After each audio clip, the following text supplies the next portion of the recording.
Okay, so welcome back to this uh, live stream, to this live coding session, where we code a HTTP server from scratch in C. Yesterday we left off implementing a connection event pool, such that we can manage different multiple connections on a single thread using the ePOL API of Linux. As I closed the stream yesterday, I actually noticed that I made a mistake, and we actually will revisit that today. It's rather minor, but yeah, we'll fix that. And furthermore, we're going to revisit the file cache again, because I want to implement cache eviction, and that is not possible as of right now because all of the files in the file cache have the same lifetime. Okay, so first, let's look at our connection management again. So open a new tmux session and make it a little bigger. Open this and go into our main.cpp and and we want to look at close connection, because this one should take a what was the mistake actually? So when we go down here, when we have an SSL connection,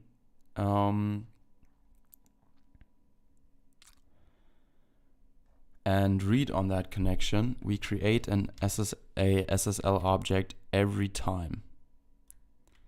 So this is completely unnecessary. We should create this object when we accept,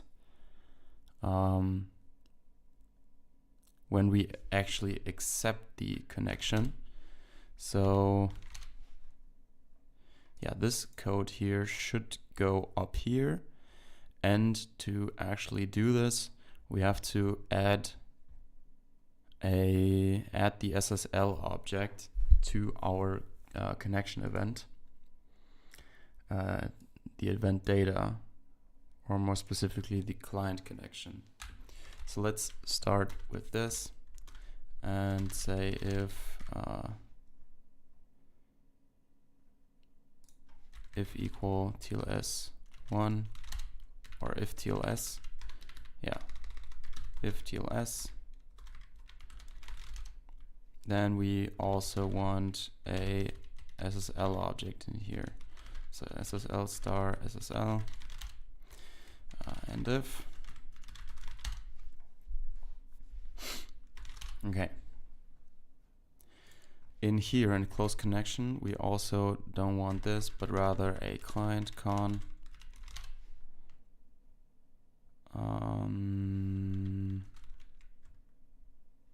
a client connection, and we say con.ssl, con.ssl, con.ssl, close the con.client file descriptor, and close the timer file descriptor. Okay, so then we put this into here and say and if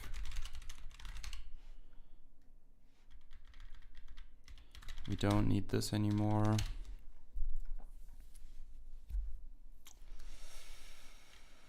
And okay, so this is all fine.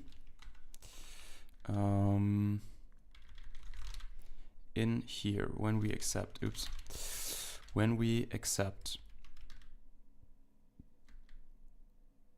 we do all of this, and we want to create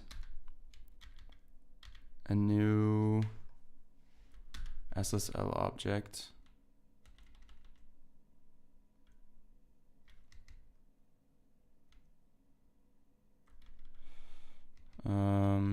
did we accept here.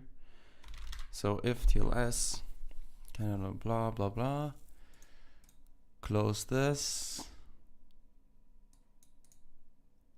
So at this point, we don't even have a client connection.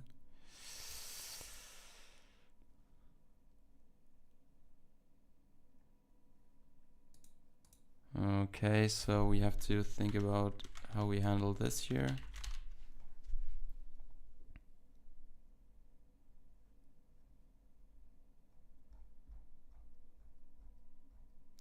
So SSL shutdown.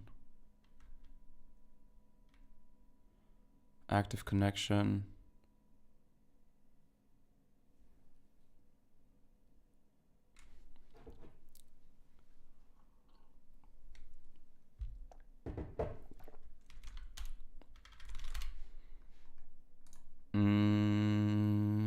So in here we would actually only have to say close the client SSL, no,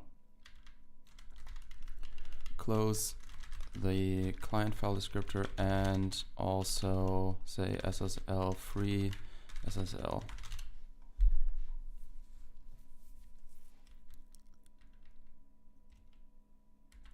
So SSL accept.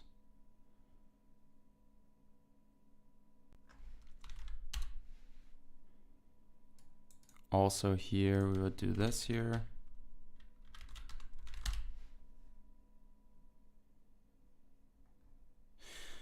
So maybe, so yeah. So now we have established a connection, and in here we want to add the SSL thing. SSL, and in here as well.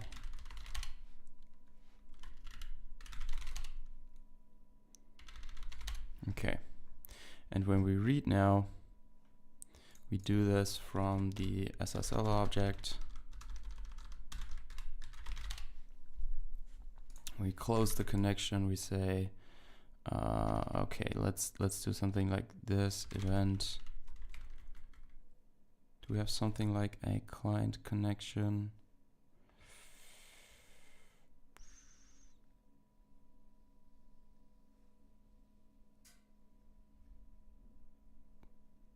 Here, con event, maybe client con,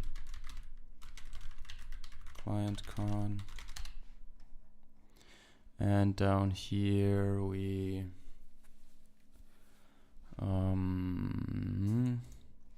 say client con is equal to event data.client con.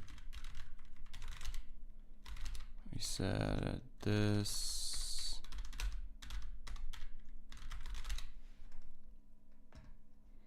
And when we close the connection, we pass in the client connection.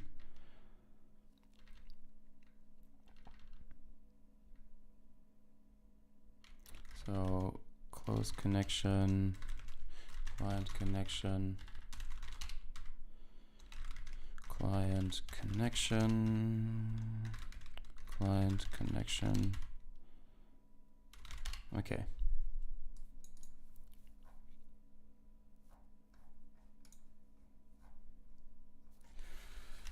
So let's see if this builds with SSL enabled, with TLS enabled. Okay, we have a warning.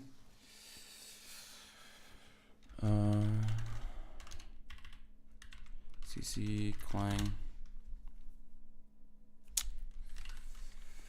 and if okay. So let's execute this, see if this works. HTTPS. Okay, cannot establish SSL connection. So this seems to work. when we now say netcat localhost 8080,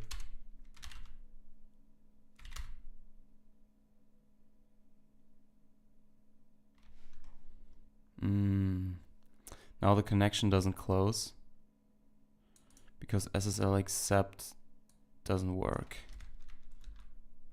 Oh no, so this now blocks. So SSL accept does block now.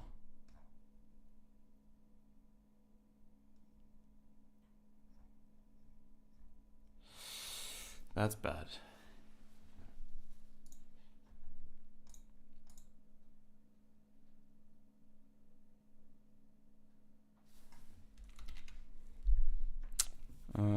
Is there...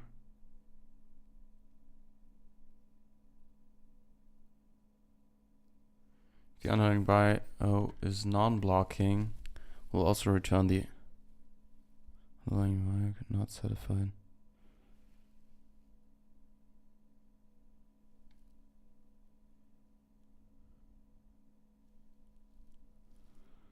So I think we have to make this non-blocking.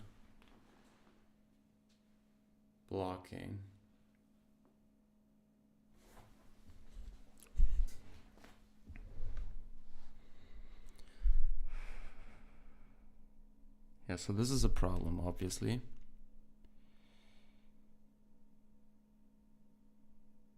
Started learning it yesterday. It's pretty complicated.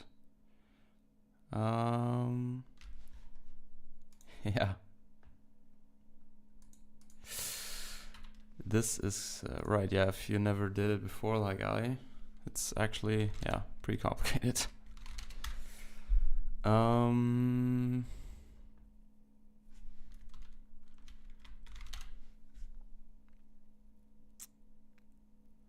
Okay, so SSL accept will now block because the file descriptor is blocking.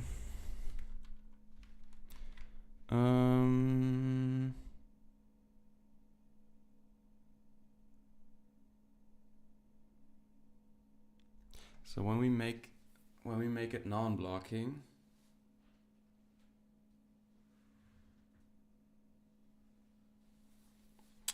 what happens if we make the file descriptor non-blocking? So I cannot quite remember where you pass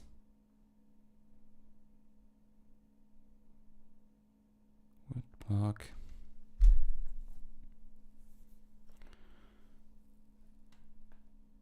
Okay, so in accept we have to use accept for, and then we have to pass the flag sock non-block. And I think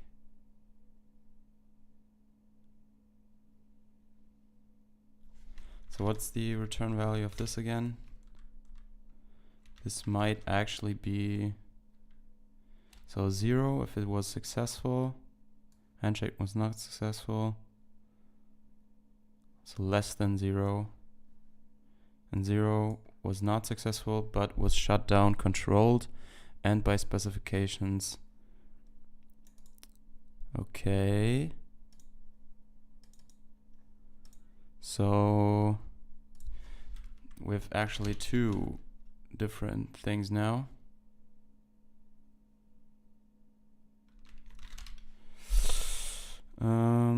That we have to handle.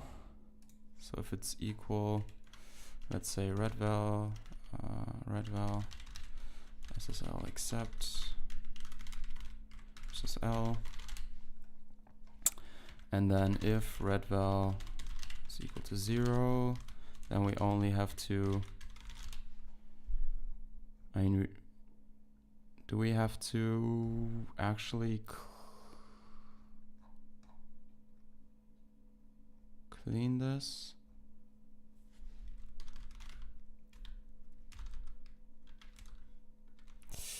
do we have to clean this up? So if it's 0, you can also switch on the red val.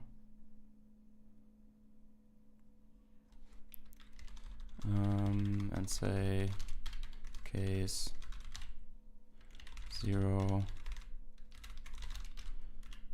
break case 1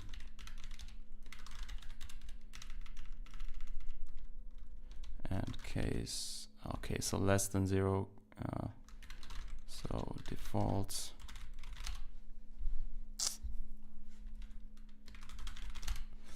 So if it's 0, everything is okay.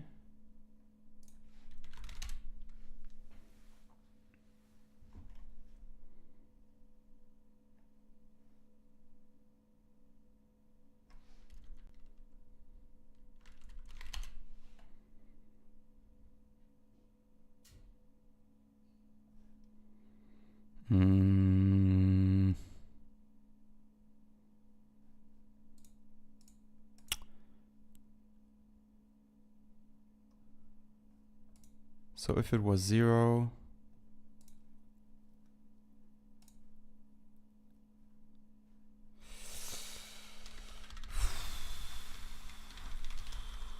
let's do it like this. If the red val is equal to 0, do this.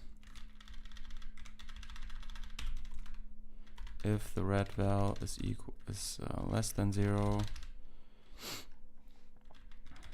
we actually have to perform a shutdown.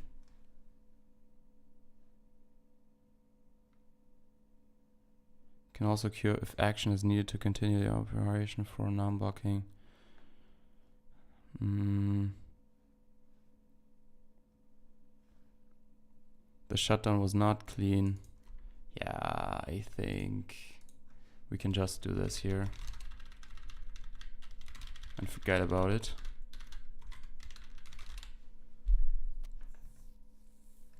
So SSL accept SSL.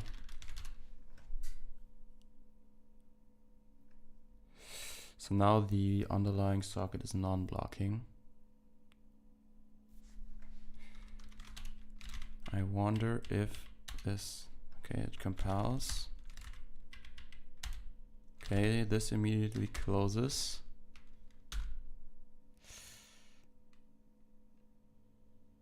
End of file error.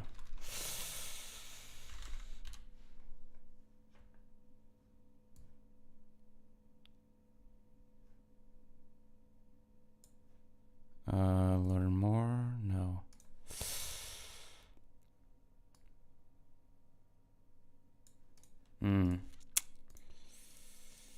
So this actually doesn't work if it's non-blocking.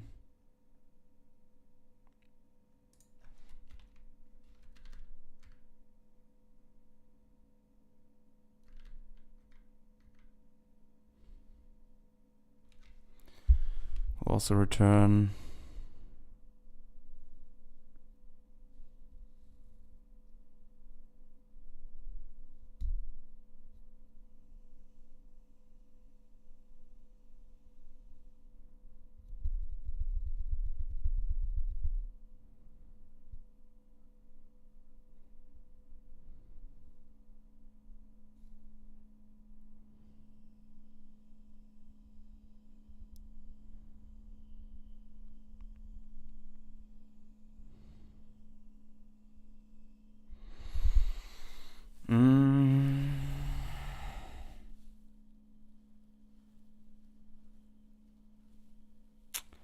select can be used to check for the required condition.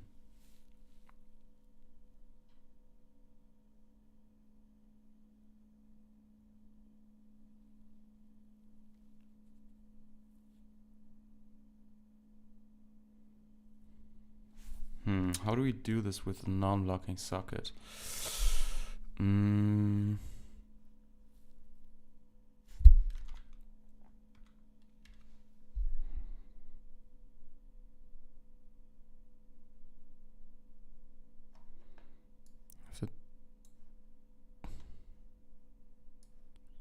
will yield SSL won't read, SSL won't write. The calling process then must repeat the call after taking appropriate action to satisfy the needs of SSL accept. The action depends on the underlying BIOS when using non-blocking socket. Nothing is to be done, but select can be used to check for the required condition. When using a buffering BIOS like a BIOS pair, data must be written into or retrieved out of the BIOS before being able to continue. So, yeah.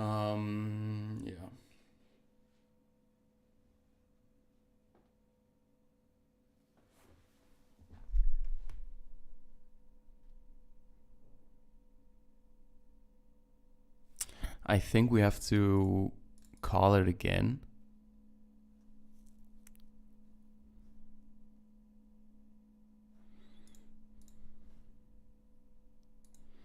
But select epoll on SSL object. Is that actually working?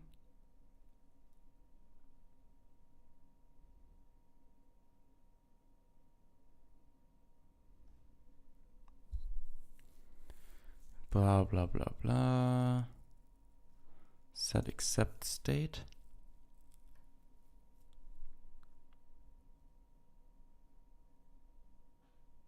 Creates an epoll.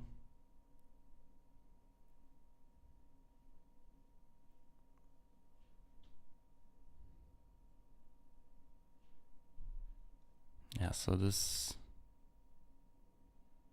attempt to accept.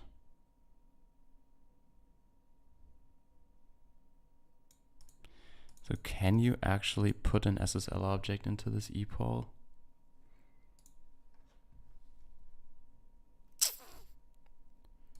I don't know. Client non-block.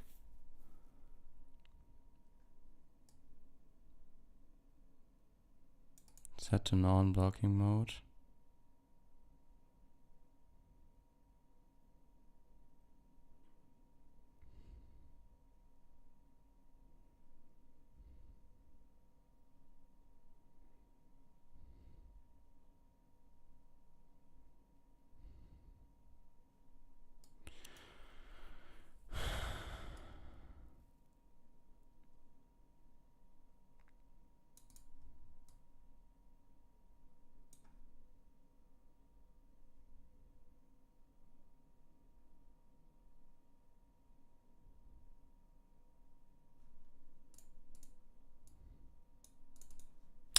Okay, we probably need some way of saying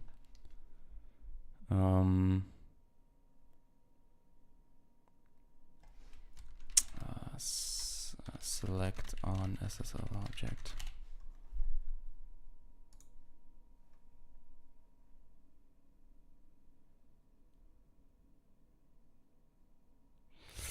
I mean, this is also a problem because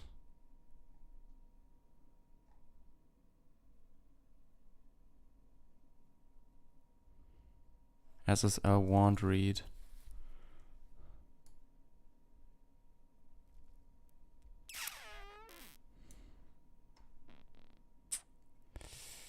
Okay, this is not so nice.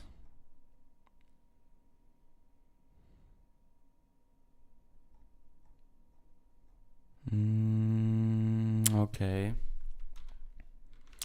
I thought we could actually continue today with file cache,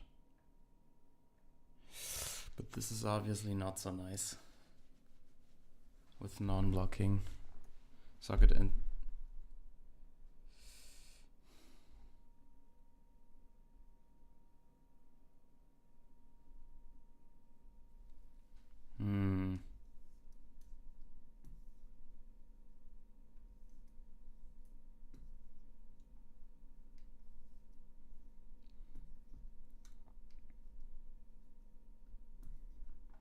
I mean, what we could also do is make it blocking again.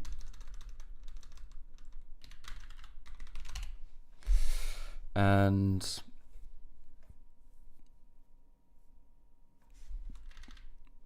say that it's initially null.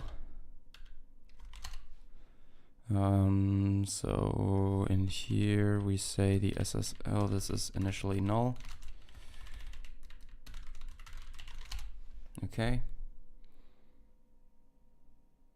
And when we can read something, so let's pull this down.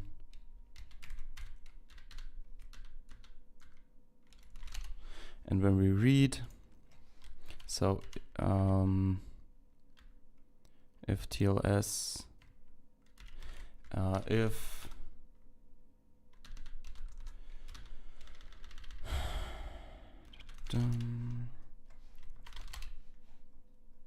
so if not SSL, if it's not set, then we want to say SSL is this.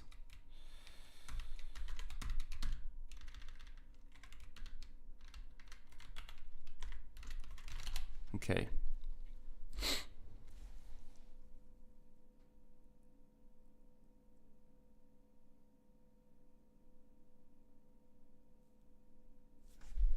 And then we can read. So this is again a blocking. Does this work? Okay.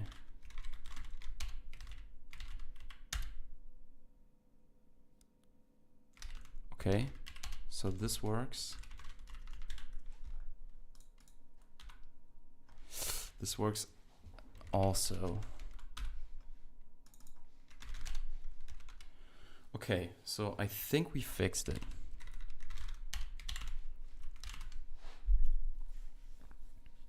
I don't know if this is actually good how we do it, but yeah.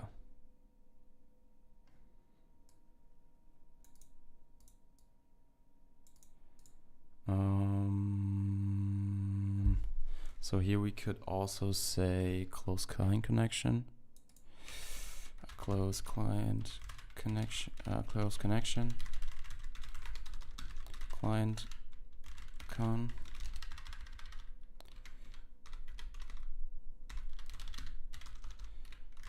client con, and also here close connection, client con. Okay.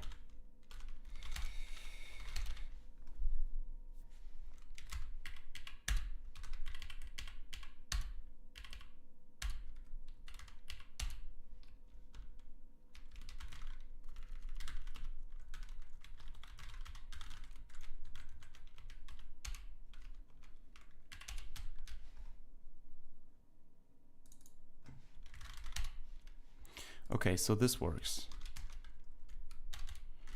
So let's say git status, git add, git commit, mfix, TLS connection in evented loop.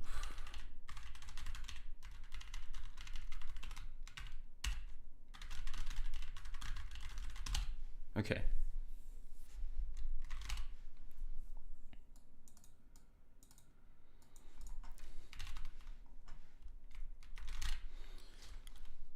Good.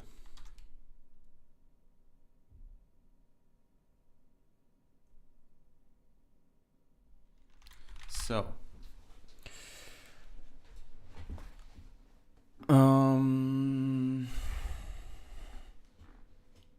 now, what do we do next? The file cache. So let's go to the drawing board. Work. So SSL accept.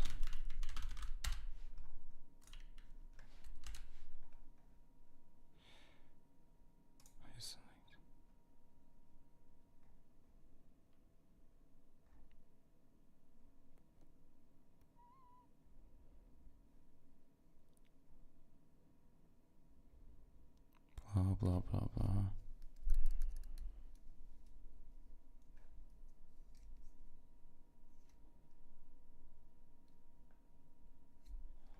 What the heck? So I think we...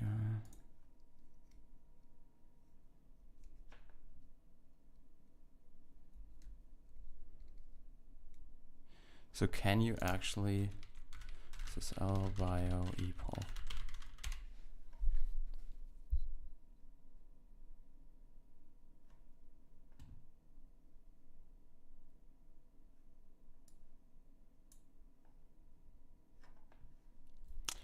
Yeah, I don't know.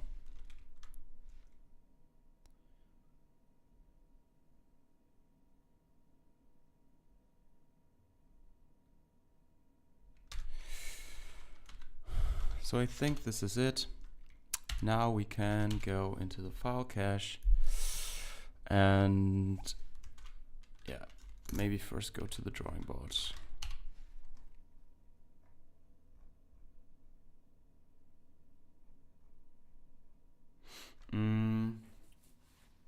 Okay.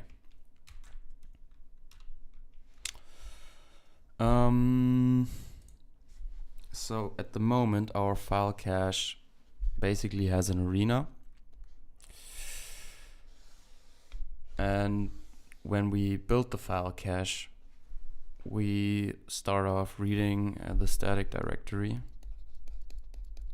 So we look into it and it has maybe an index.html. And this has a certain size, maybe, I don't know, 100 bytes, 128 bytes. So we go ahead and reserve 128 bytes for this site. And we look at and we copy all of its contents into here. So this is now index.html. The arena offset goes to here, and we look at the next one. Maybe this is called test.html, and this has, I don't know, 64 bytes. And we reserve 64 bytes. Goes here and we copy the contents here. The problem now is that all of these contents now have the same lifetime. Same lifetime. So that is actually the characteristics of an arena, that we can, that all of these objects inside an arena can all only be freed once or at the same time.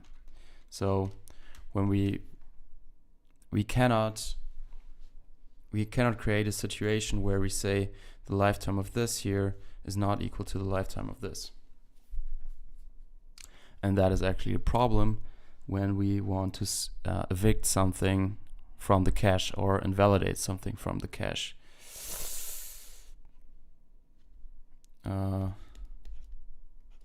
Cache eviction.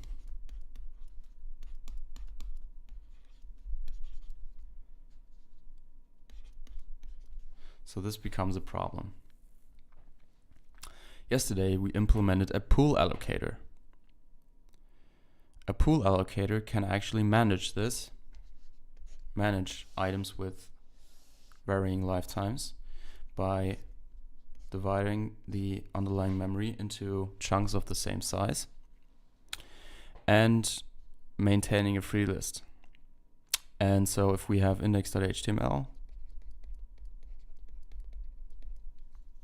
and test.html, and we now want to say, okay, our index.html is invalidated because something updated,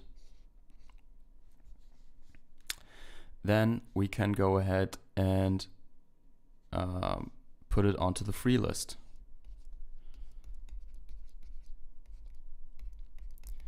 And the next time around we can reuse this. The obvious disadvantage of this is actually that all of these chunks now have the same size, and our files may not have the same size. So as we defined it here, this is 64 and this is 128 bytes. So necessarily we have to, by design, waste some bytes. An alternative would be to say, okay, we have some memory and make this a linked list allocator. And we first say, okay, we have a list of allocated, and so we have our blocks, maybe our blocks, and this is a linked list.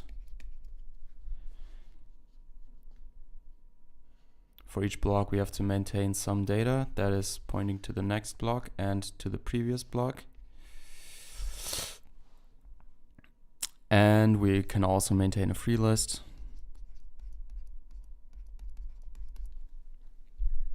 Yeah, and this would actually enable us to have varying sizes. So each block has different sizes, and we can free these blocks individually.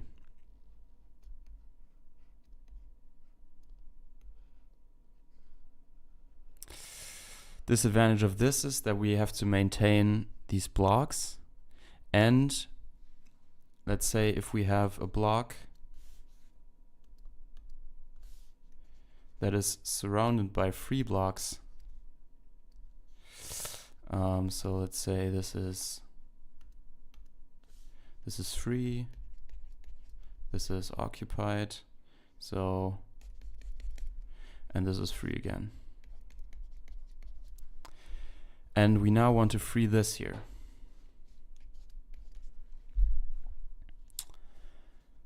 Yeah, we could say go ahead and change it to free, but now we have three contiguous blocks of free blocks, so we would have to merge them. So we have to look at the next and the previous and merge them together to one big free block. Which would also mean that we have to update this free list here. We may not use it at all, but yeah.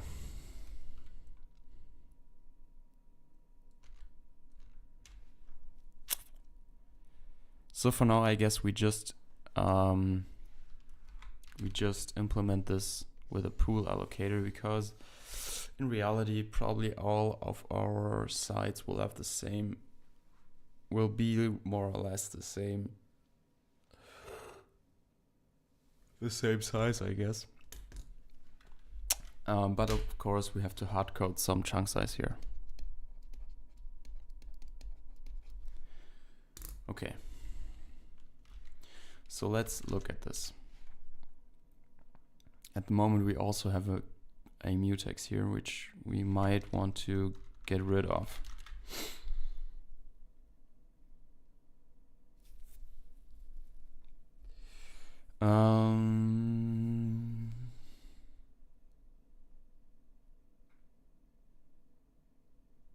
Yeah, we have a content and a content length for each of the buckets. Okay, so let's say we want a pool allocator. And we have a pool allocator.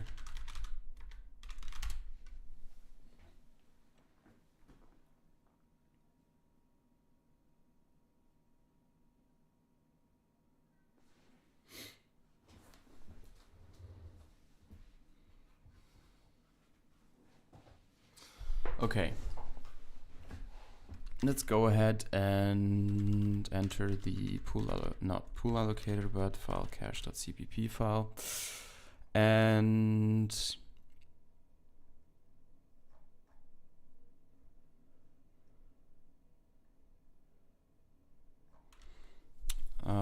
go down here, make this a pool allocator, and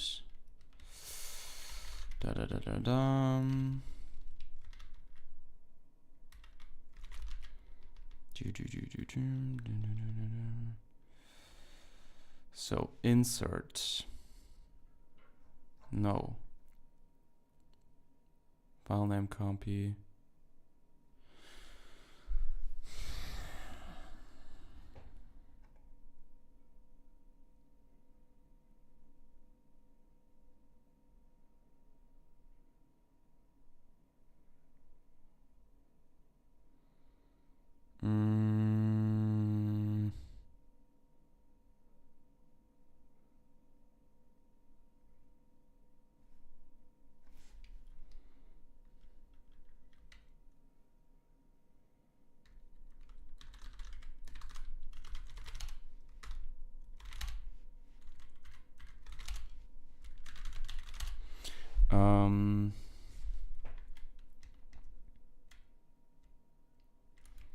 So here we build the file cache. Oops. Where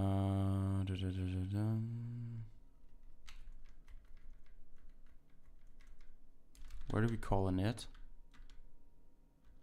Init. Okay. So here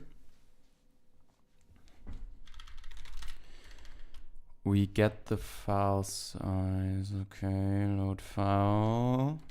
If the content length is greater than the alloc, or result alloc chunk size,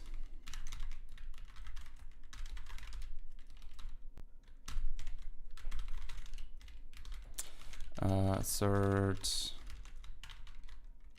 So assert is less than or equal to this, and file is too big, file too large for cache. Oh no.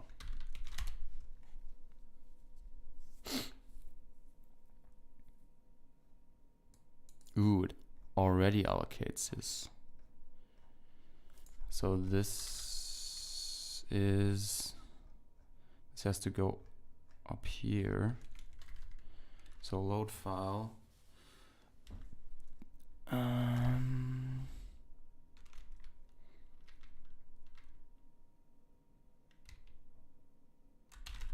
In the pool allocator, we actually don't return this. So assert file stat .st size less than or equal to alloc chunk size, and file is larger, too large to fit into chunk.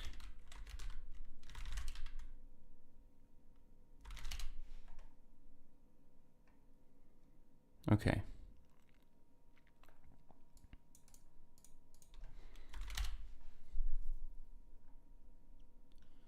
Good.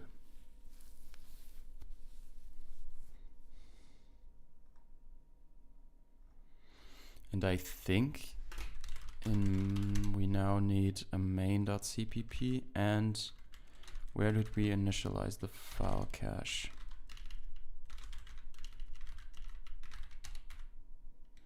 Okay, so oh shit.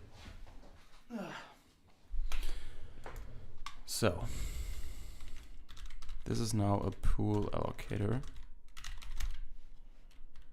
and we say void star start adder. My hands are so cold. Is equal to allocate the program memory with the file cache limit. I think we should call it differently. Assert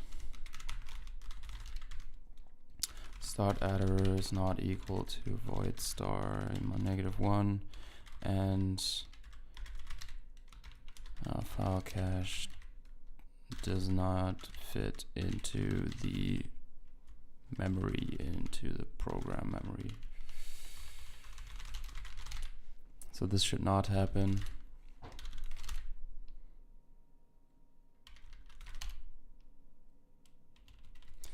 And now we say init the file cache memory with the start address, the file cache limit, and the chunk size file, so max file size.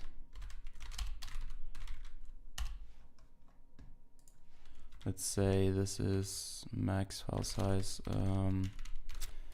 parent define max file size. Let's say 8 kilobytes. I don't know.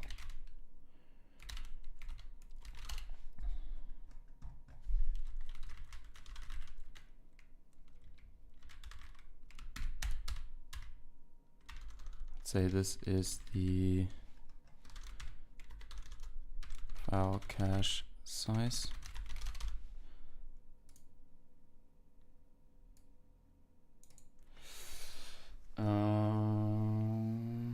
Yeah, so 1024 files would actually fit into this. 8 megabytes. Yeah, I don't know. File cache size. File cache size. File cache size. Okay, so we init it, and I think file cache init, is it a void? No, it's not. So assert this equal to 0 and cannot init file cache.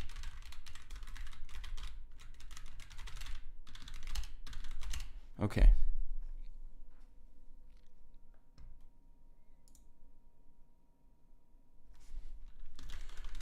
Assert this and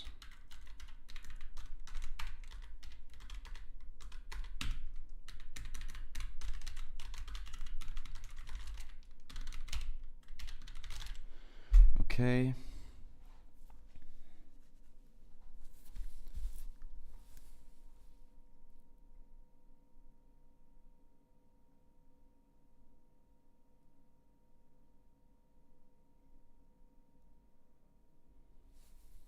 So we initialize the file cache memory, and down here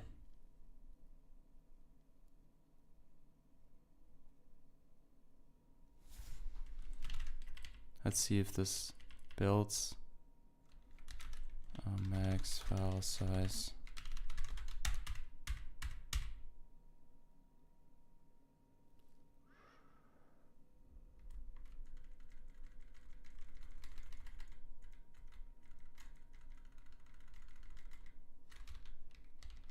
Where did I add? Was it in file cache? Yes. Okay, assert.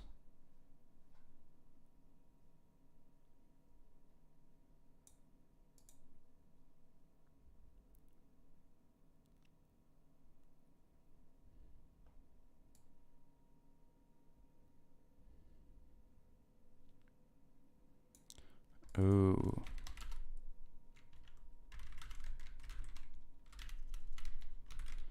Our file cache, where init file cache memory. So this is a void.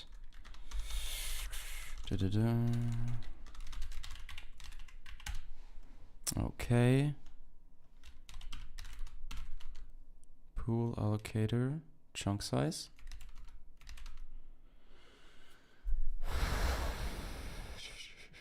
No member named chunk size in arena allocator. File cache 80. Ooh. So this is a pool allocator.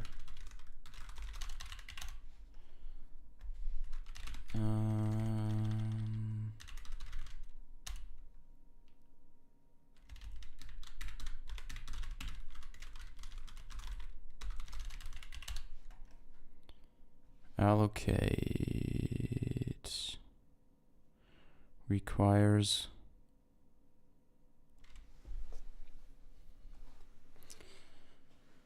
okay.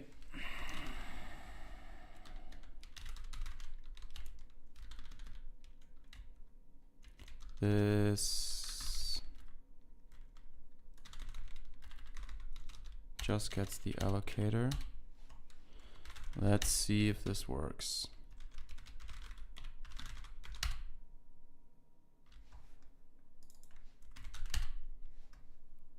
Okay. This seems to work.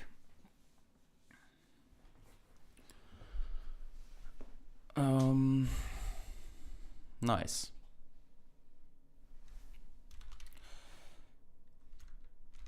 So, and when we compile this with make clean, when we compile this with TLS0,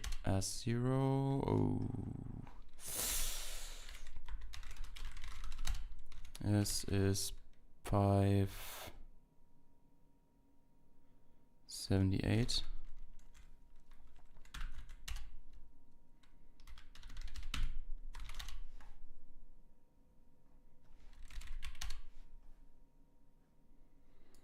Oh, okay. Timer event.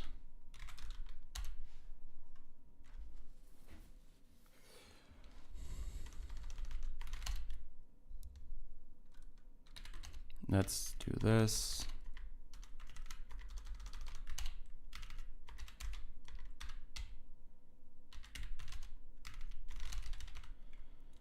If TLS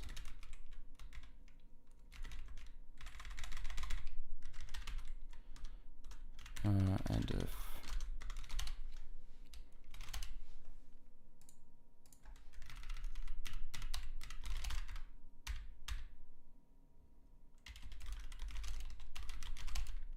this looks ugly. If TLS null and if like that. Does that work? I don't know.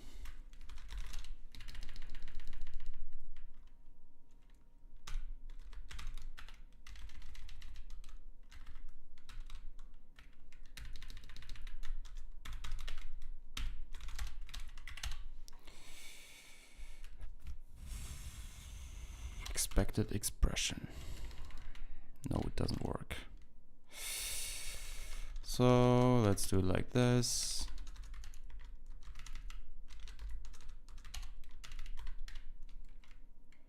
If TLS null and if, oh man, this looks ugly. Paste this in here, F this, D $. Okay, now it compiles.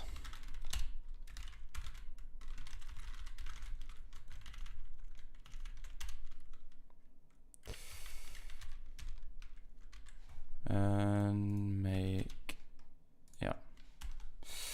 So this seems to work. Nice. So we can evict now things from the cache. Yeah.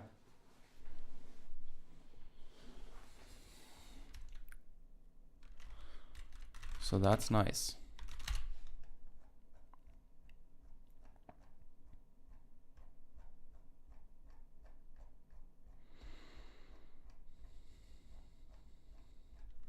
Okay, so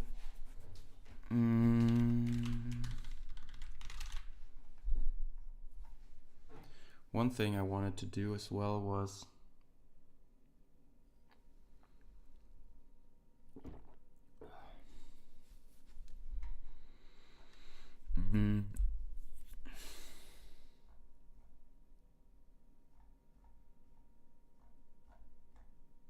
put articles.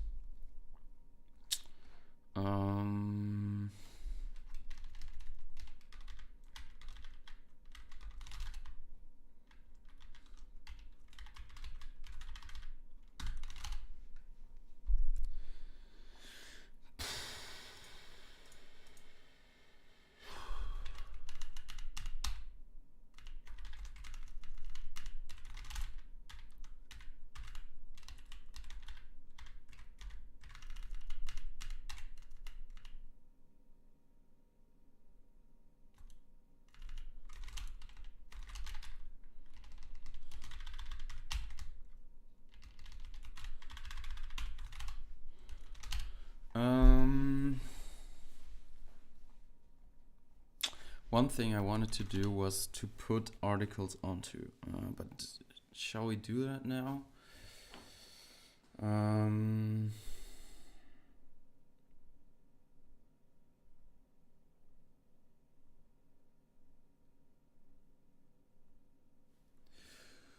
Okay, so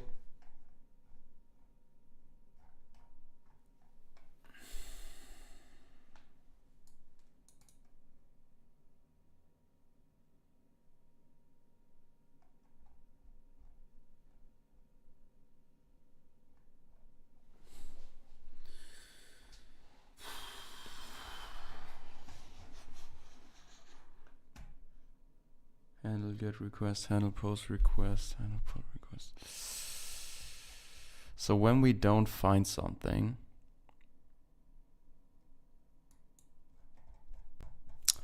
in our init empty response, where is it? Here.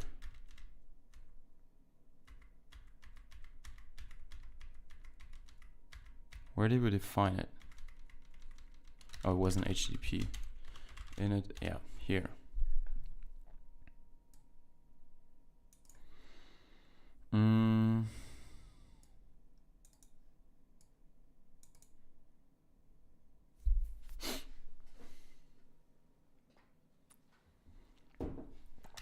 We want to add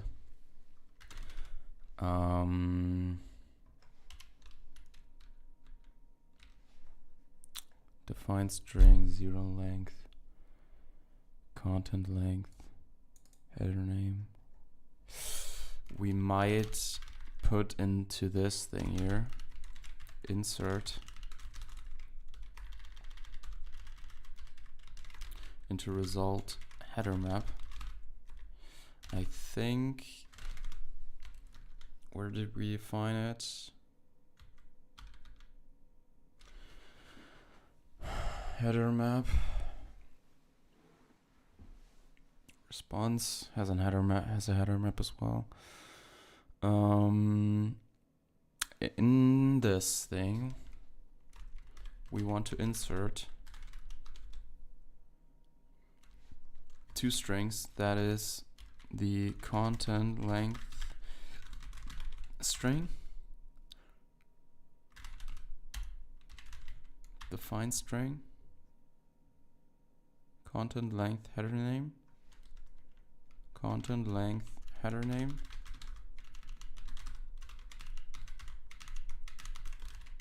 and 0 length content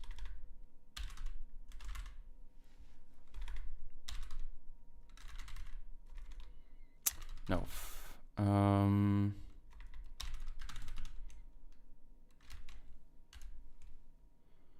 0 length. Okay, and assert, I think this returns 0. Yep. So assert this is equal to 0 and cannot insert into empty header map.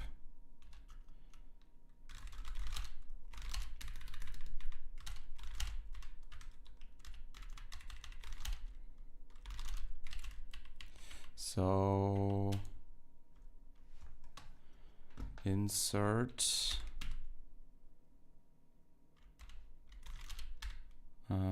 yeah,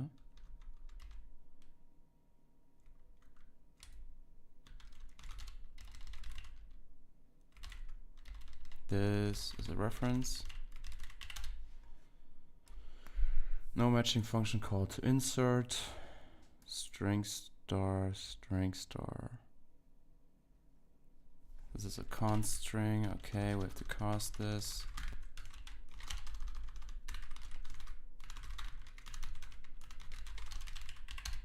Okay. So we now curl -x get localhost 8080.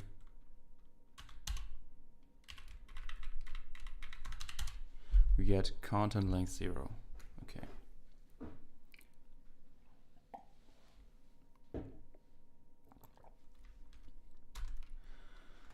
problem. So when we do this here, we get nothing. Okay.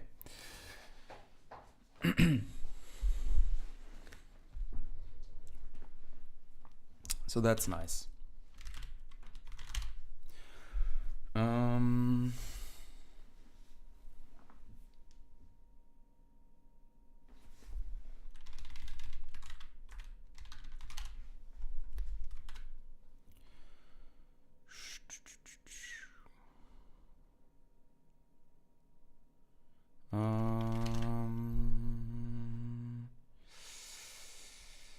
Good.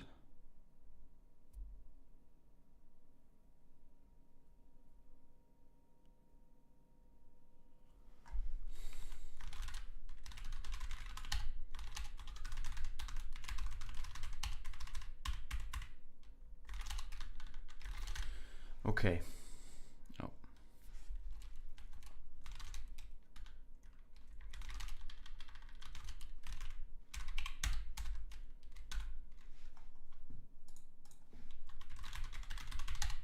So I want to implement some templating. And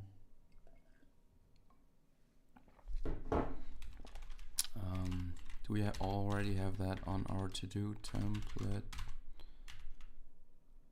templating?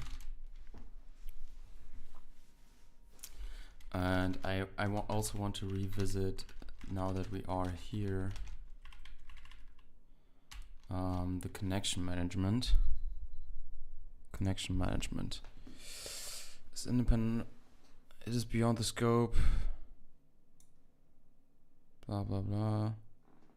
Persistence is present after the current response.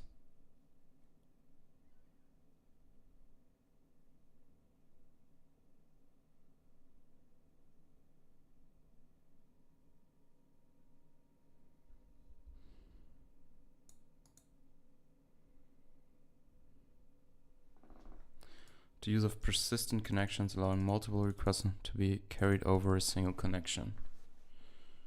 HTTP implementations should support persistent connections.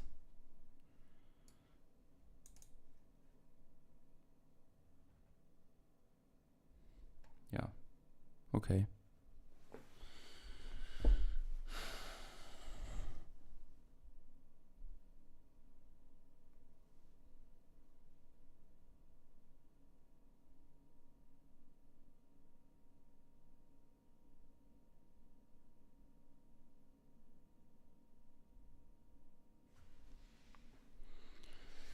Okay. So I think, where did we read sock read?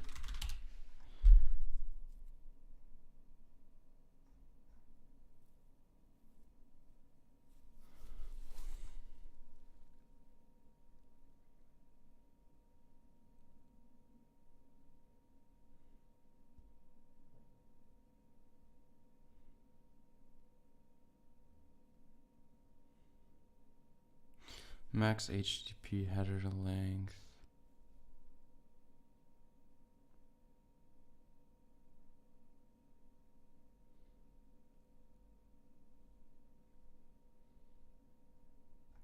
If n is greater than 0.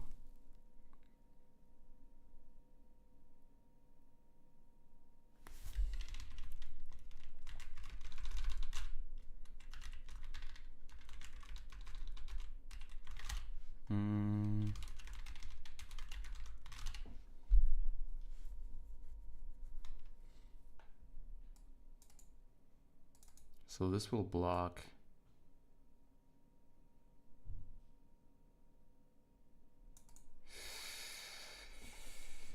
I think this is also not right.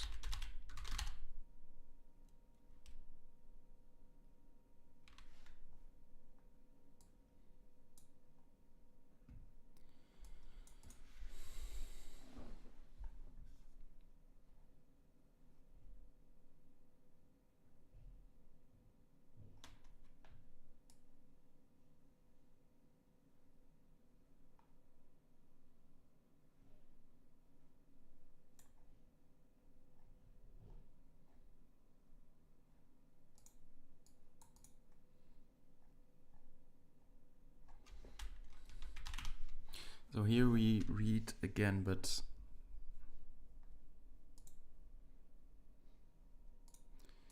man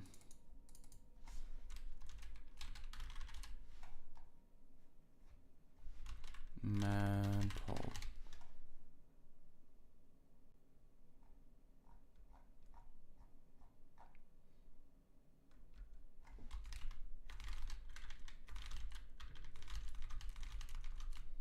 Yeah, I don't know.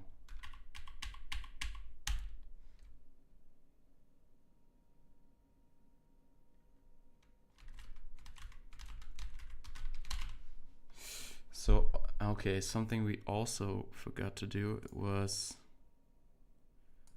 to remove the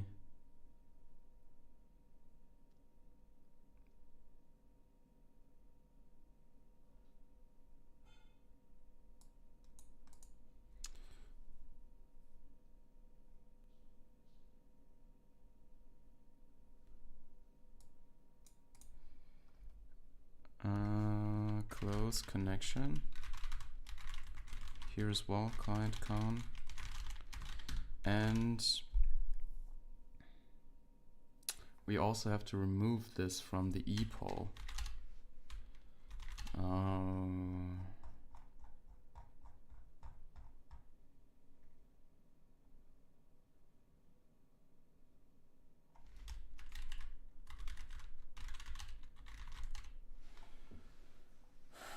It's removed from an interest list only after all the file descriptors referring to the underlying have been closed. Yes, okay, so it will remove it, so that's nice. Nice.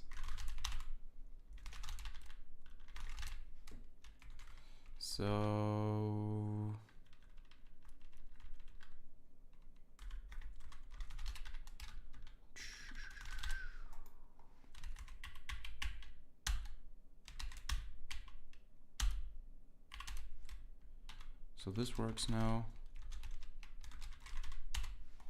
This works.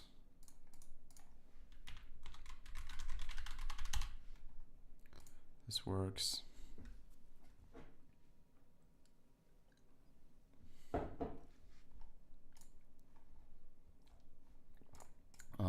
Yeah.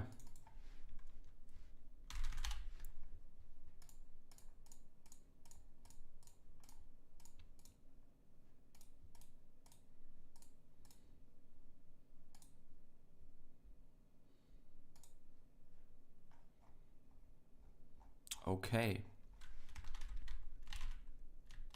So I think we have to revisit the file cache and implement templating.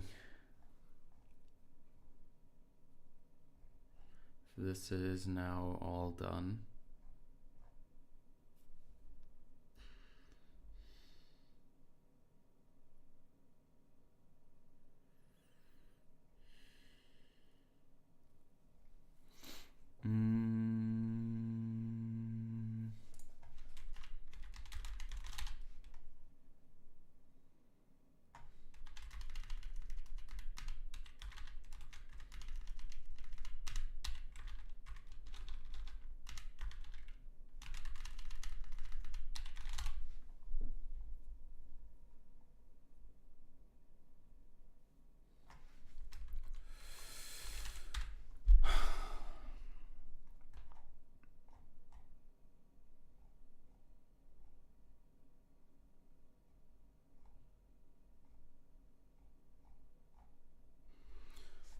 So this resource here,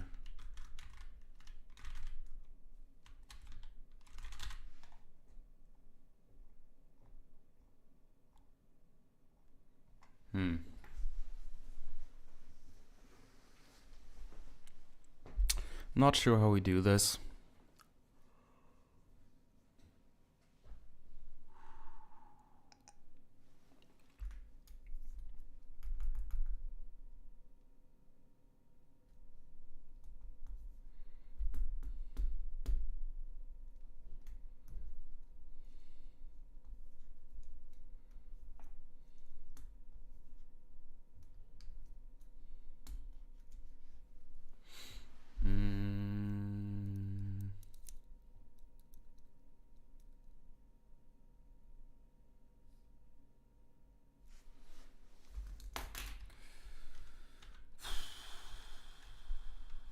Yeah.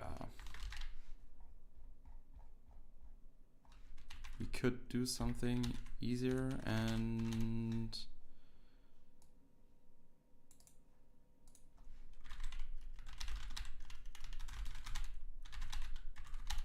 did we actually change now? So git status git diff main.cpp. No source. So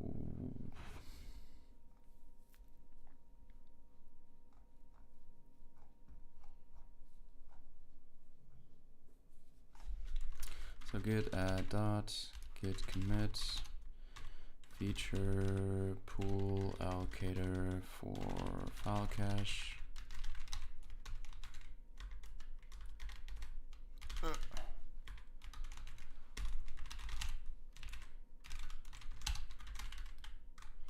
Origin master.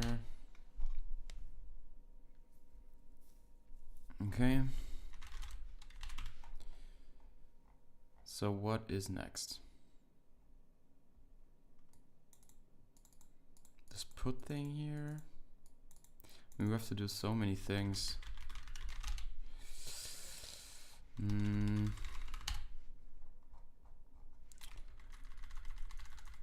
Okay, so let's look at the file cache. I want to implement templating. So that means every time we read from our directory,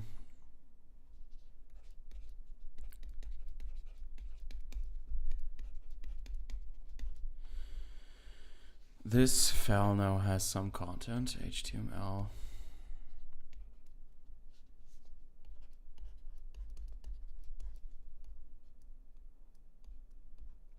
So we could either use something like HTMX for this.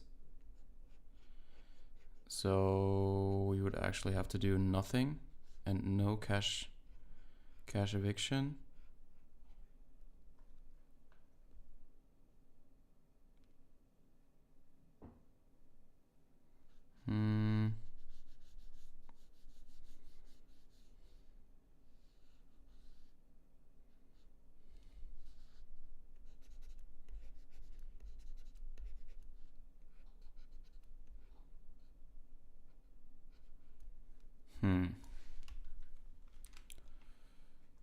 But I think we don't do that.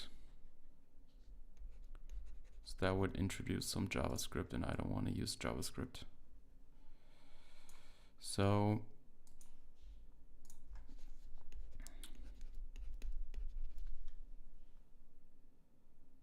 pen mode, what? HTML, oh. HTML and /HTML. And we have some body /body. And in here, we now want to introduce a template. And I'm unsure how we say that this is a template, maybe like this. And then articles.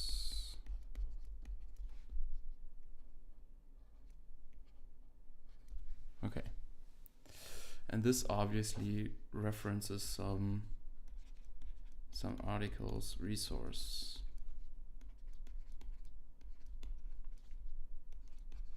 That is managing all of our articles.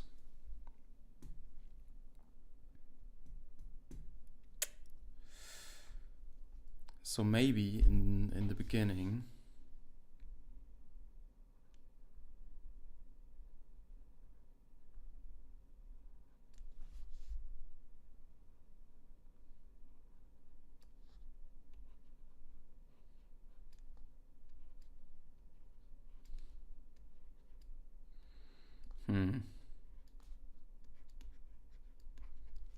how do we do this?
Or we do use something like HTMX. I mean, I really hate this. Hate how we do this.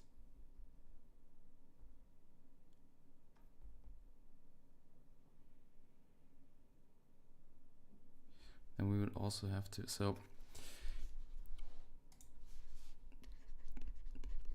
do we have some articles directory that stores our articles?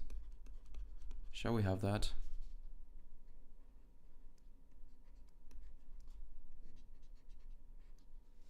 Article 1,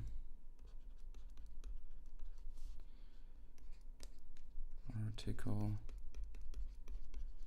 2,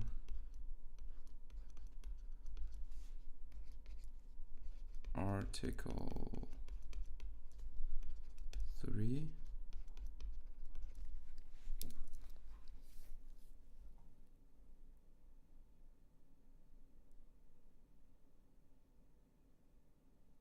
is that a good idea? And in the beginning,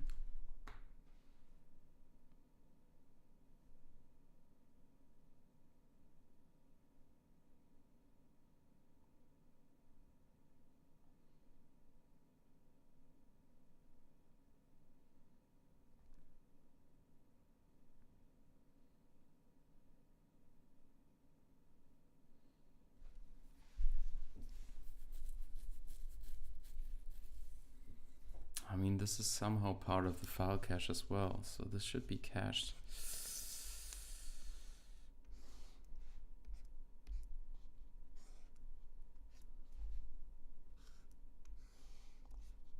Should be cached as well.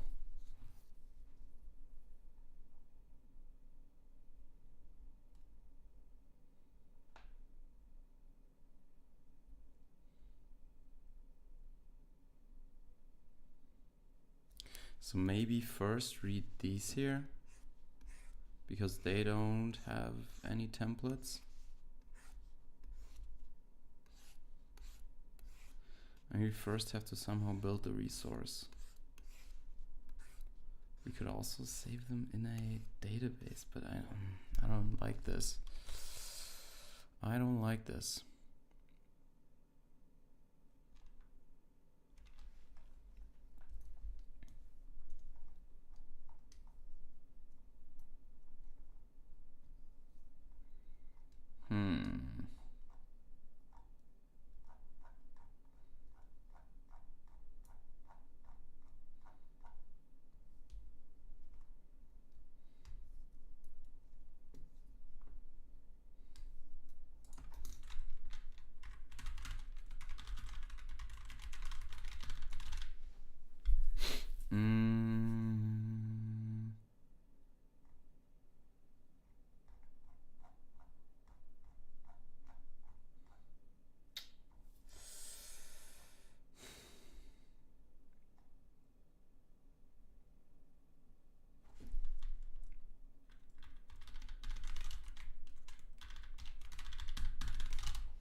I mean, the articles have to be read.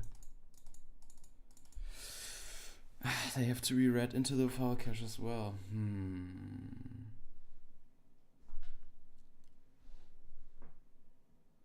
Do we store, or shall we store them redundantly?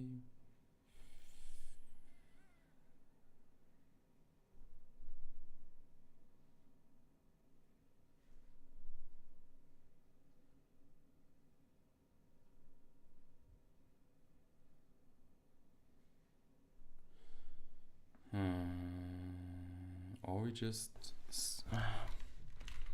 I mean, we could also start with something easy. www static index.html and make this page a little nicer. That's something we could do as well. File cache and index page.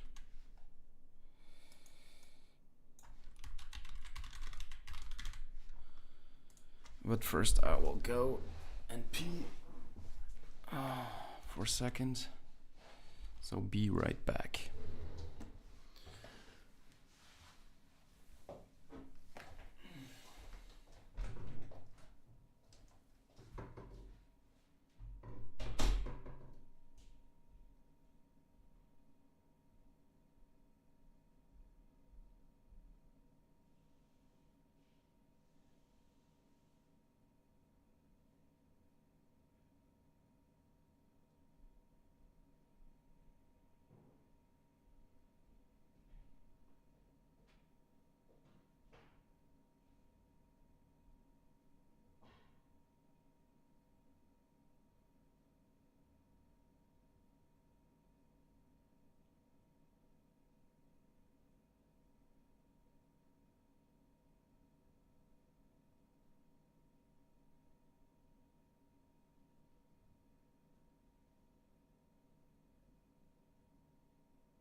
Okay.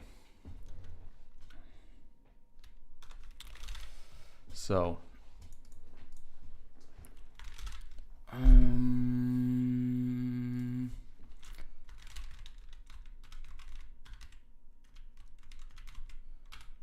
do I want this to look like?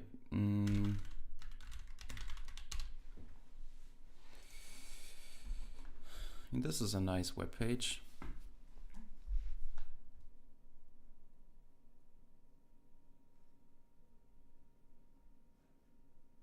Blog.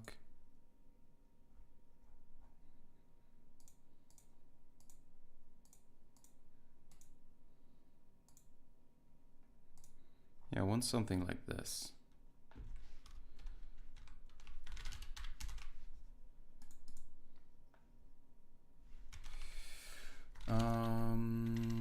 Hello.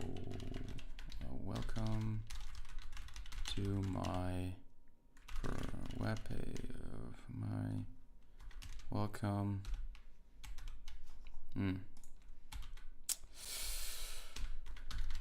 Hello there.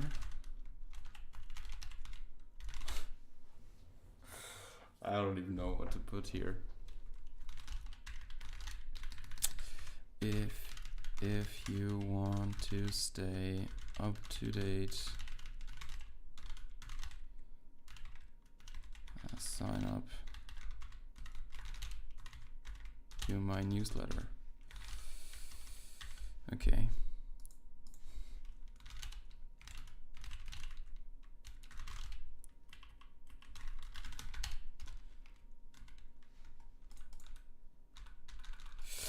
Okay, we definitely want some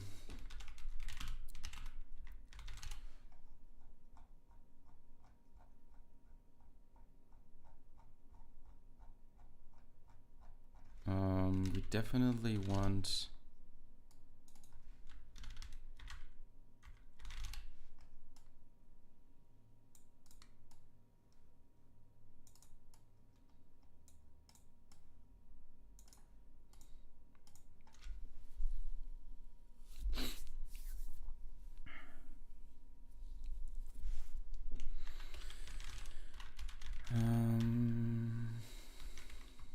how do you do bold again in HTML?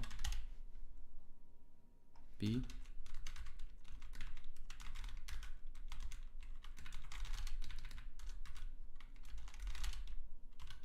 Welcome to my web page. Hard reload, something we can also add. Add hard reload.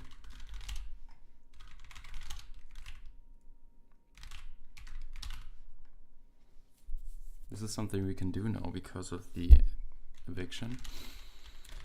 So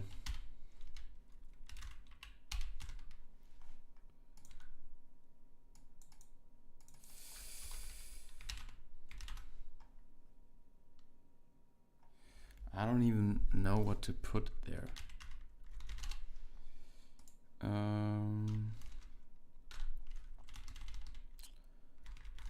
We could HTML header.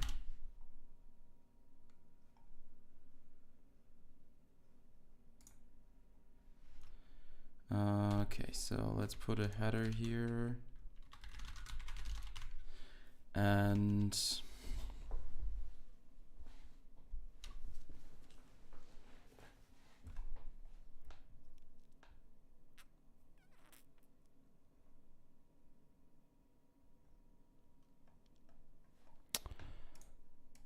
HTML header CSS. Alright, HTML inline CSS. How do you style equal to?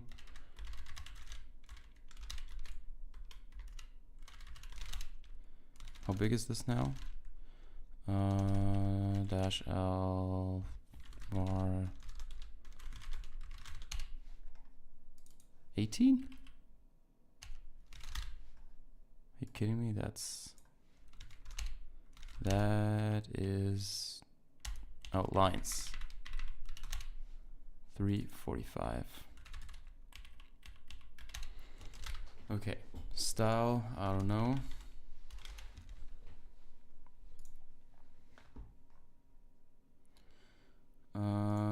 Style sheet. Or should we put it in a style sheet? I don't know. Oh, head. Is it head? Header?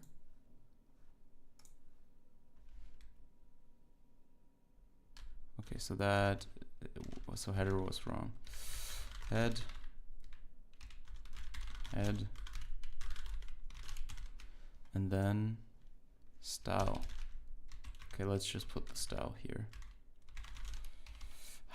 But I think we also want to use this across different pages, so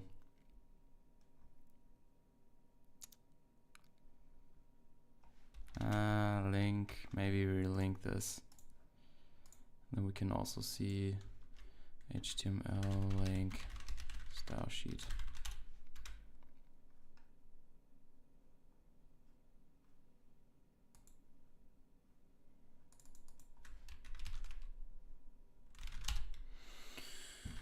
Var www static style.css.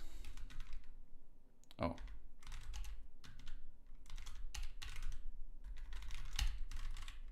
Let's cd var.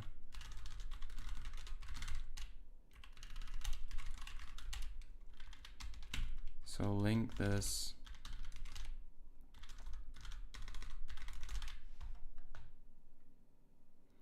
Welcome to Miami. We don't need this. H1. Welcome to my webpage.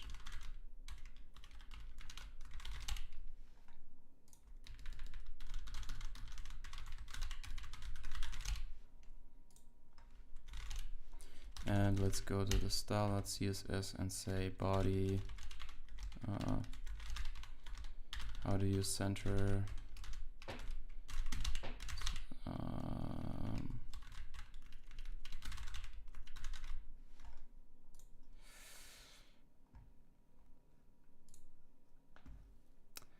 Okay, let's look at the CSS.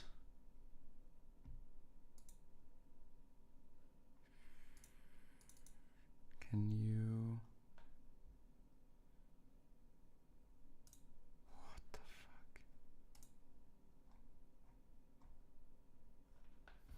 This looks nice.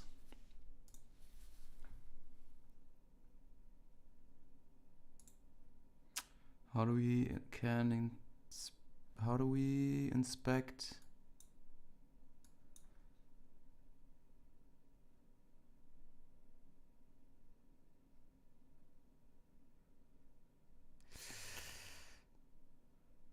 Webpack, what?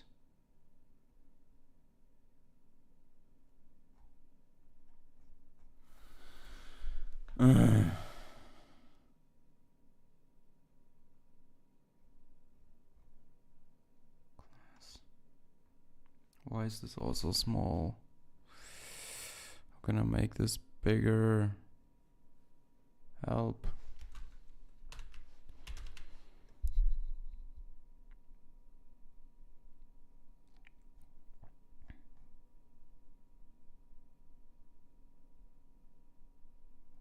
I mean,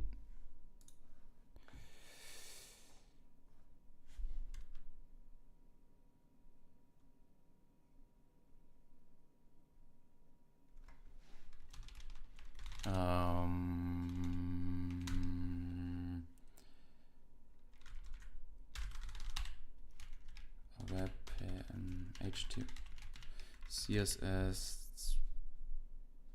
code text. I mean, I should do this with padding. CSS padding or margin. How do you set the margin again? So this is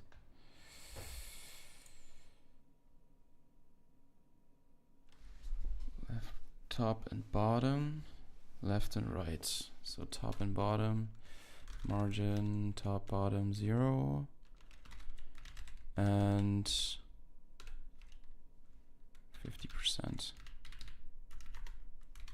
Do we need that? Yeah. So this is 0%, 50%. Let's see what happens.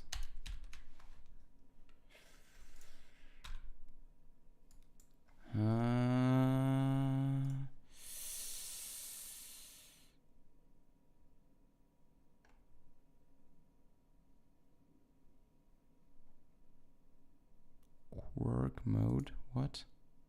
Styles.css.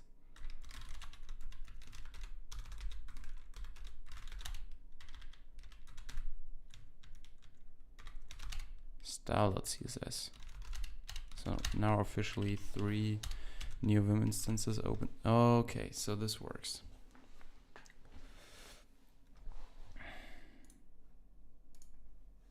I have no F12 on this thing. Big Q, I don't know. How do we do that? So what if we say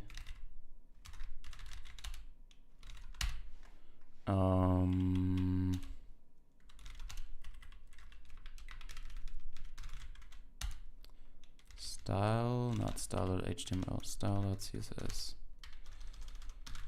33%.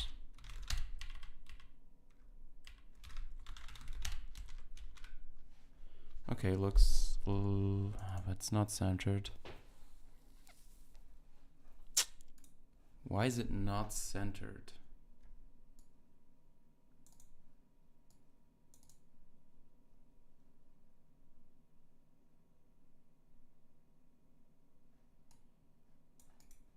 Inspect.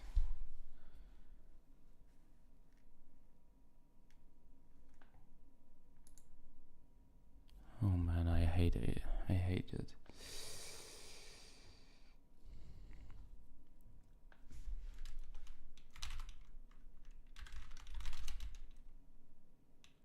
This file has been changed?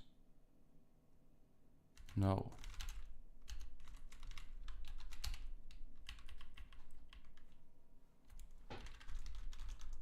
%? Ooh.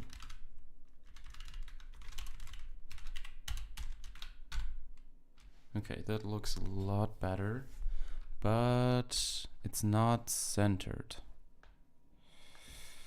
Line width? Center text.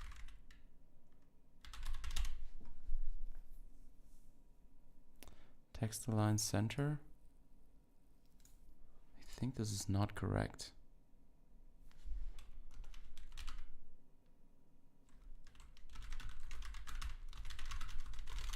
I think this is not correct.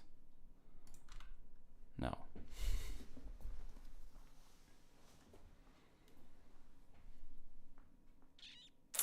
I think we have to set the width to some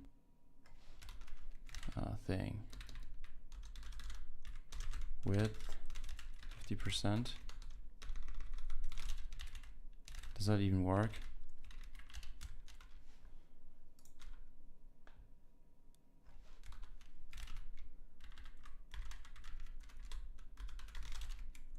Line width? Line width CSS.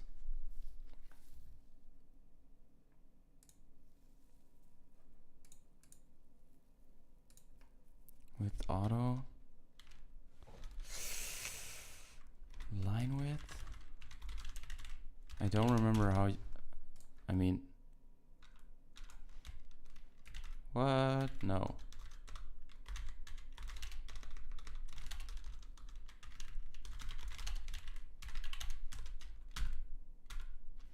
I mean, this is not centered.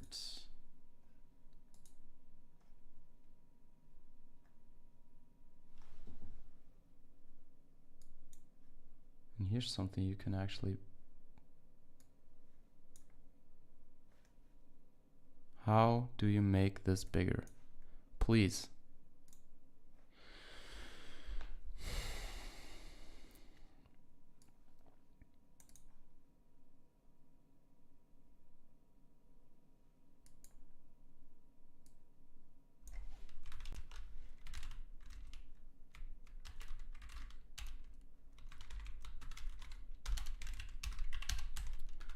Does it now like it better? I don't know. So, okay. Set width.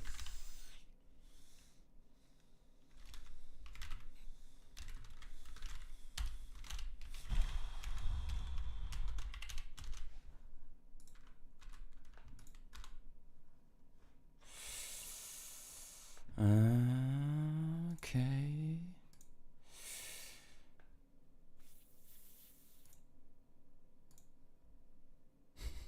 Why is this so small?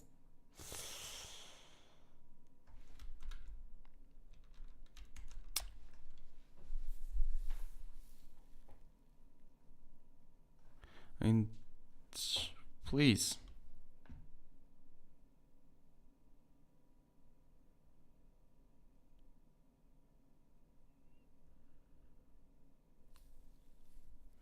So, okay.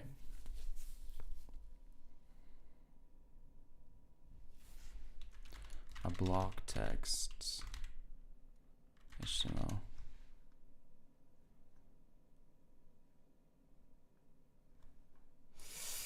Text align block. HTML.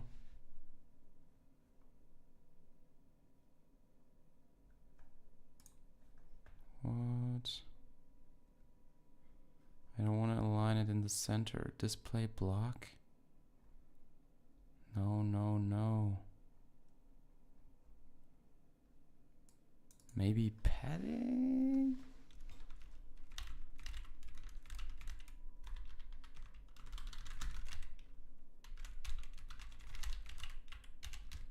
Is that doing something? So now it's gone.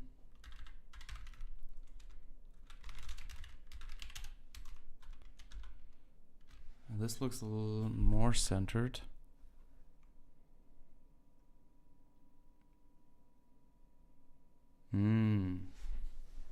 I see.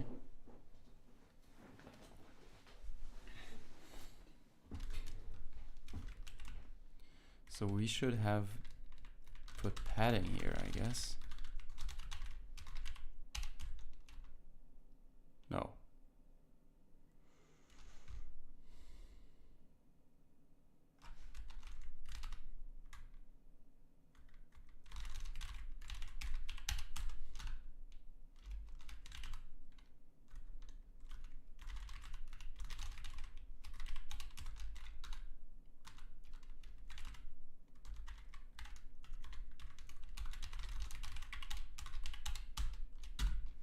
Okay.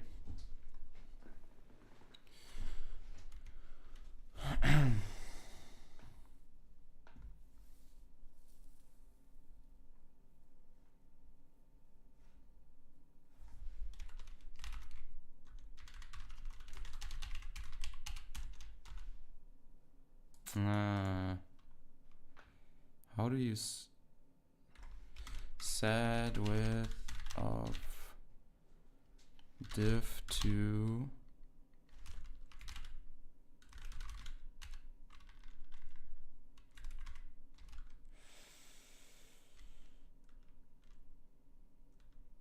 set width of div2 width of text max content?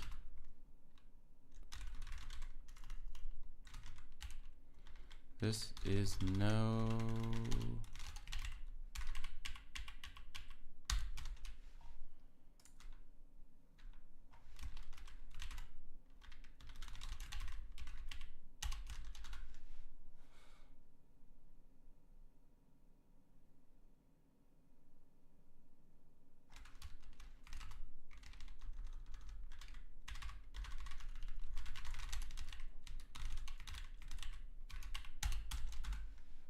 Okay, so this works.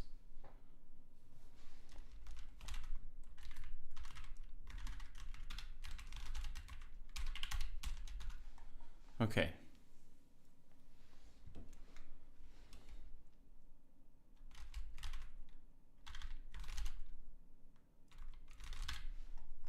If you want to stay up to date, sign up to my newsletter. Okay.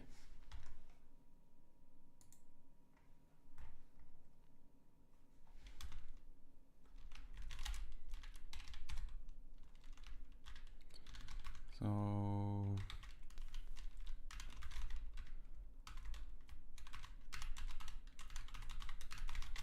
welcome to my personal.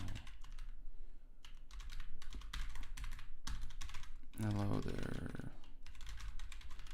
This is me.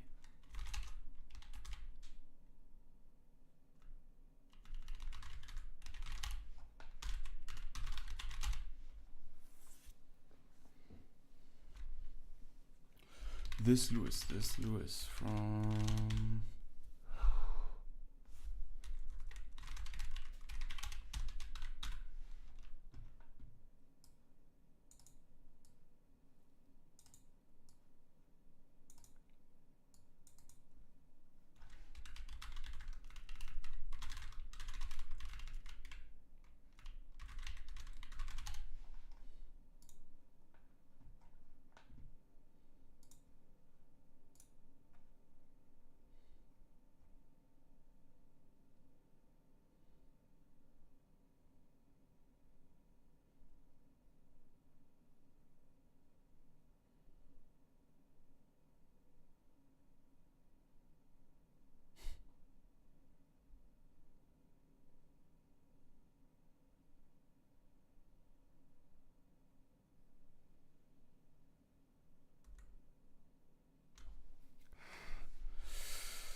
okay.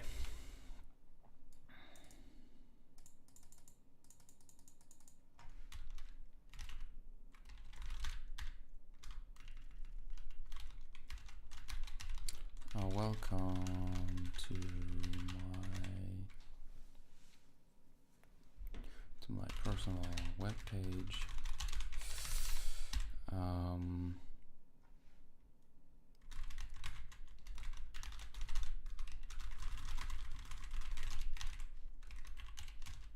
What does it Okay, that doesn't look so nice.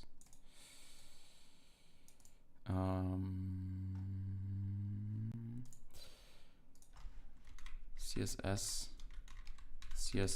min of 2 values.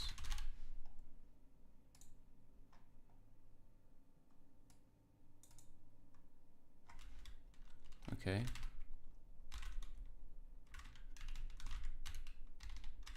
This is min, max content length, or 30%.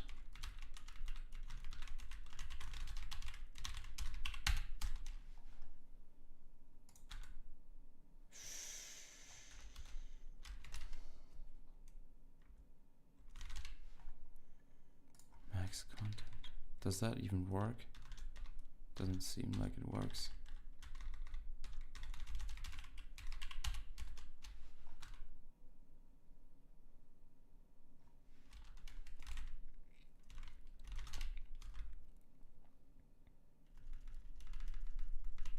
Okay.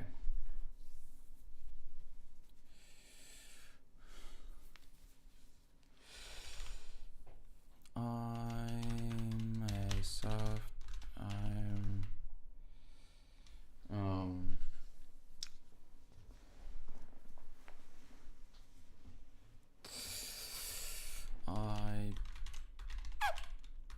build this web page completely from scratch.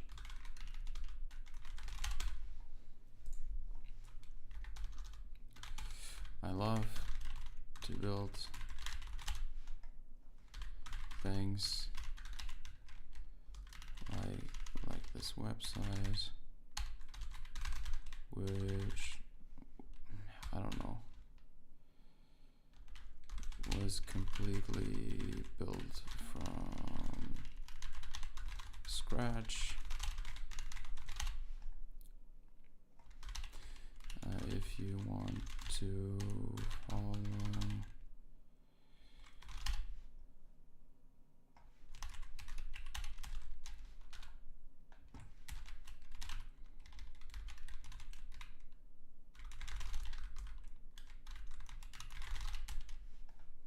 how do you block text?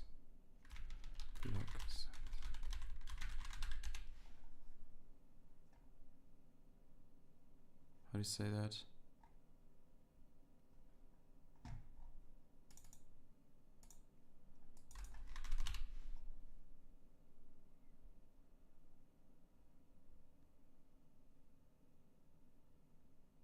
Text align.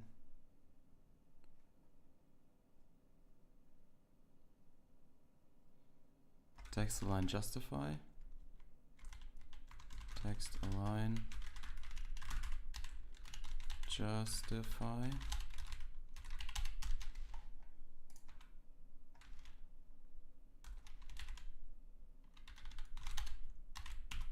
And in here, remove these BRs.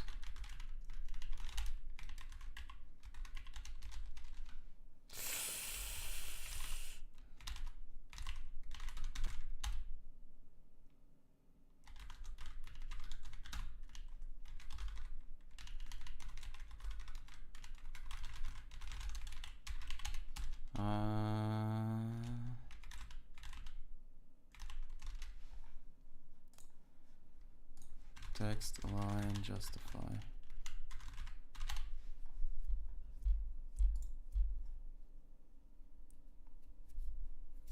Interword. Text justify auto.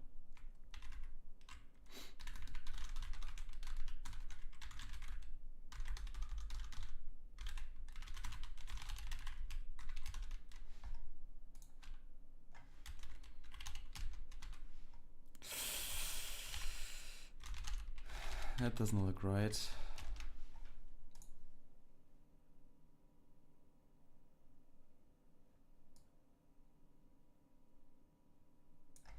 Interword.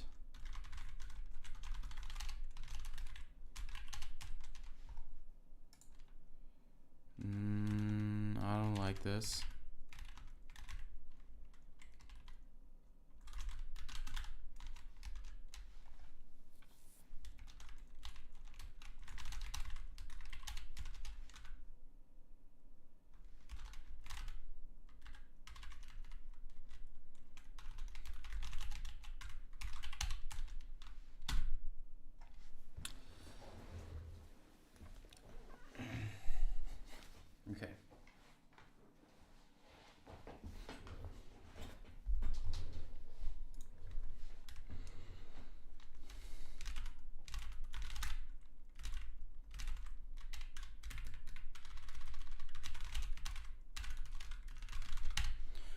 Hello there.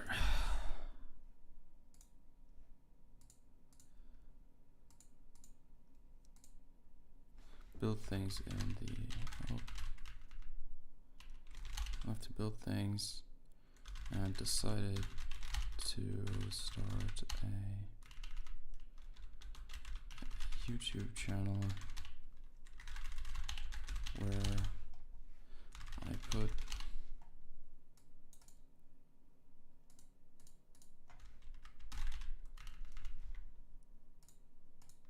I love to build and decided to start a YouTube channel where I put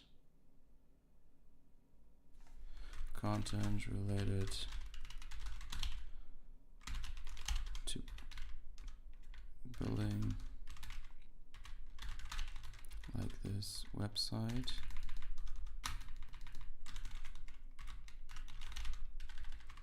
itself.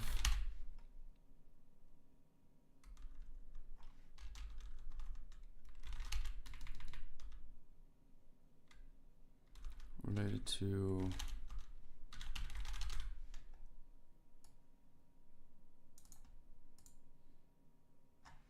learn and build,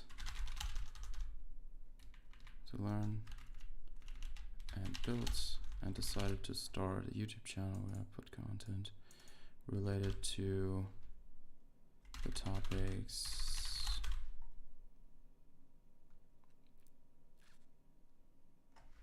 I'm interested in.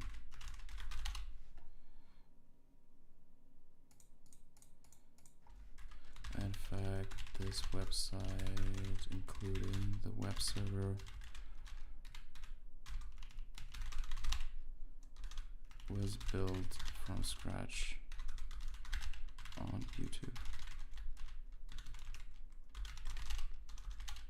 If you like to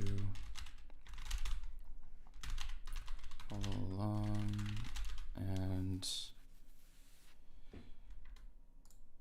where I put content related to topics that are interesting, either educational or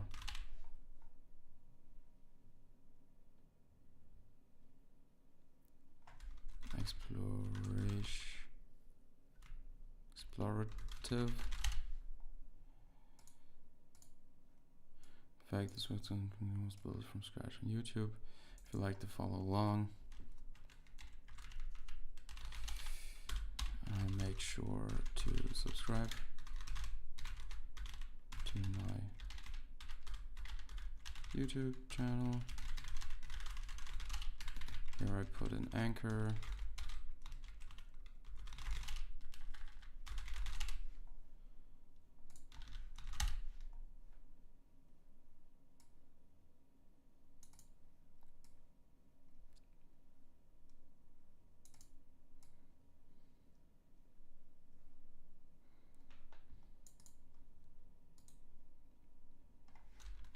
You may also check out my GitHub.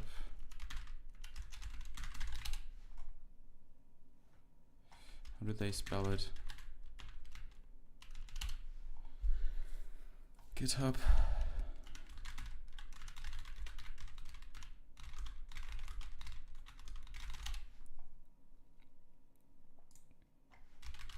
In the future, I will post articles to this page as well.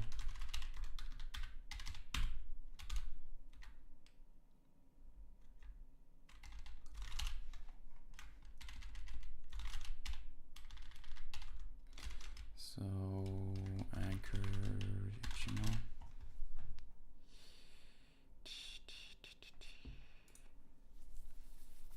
Let's see.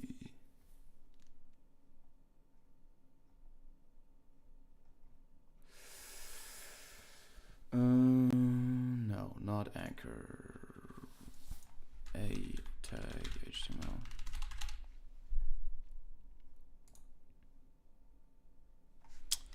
href.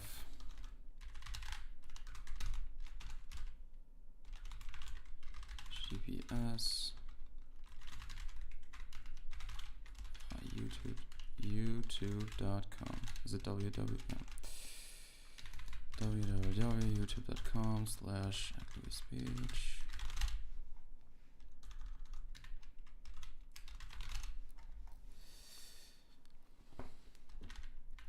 Also want to check out my GitHub.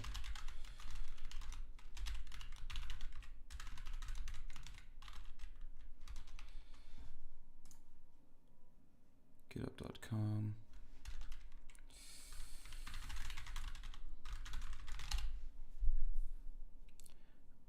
In the future,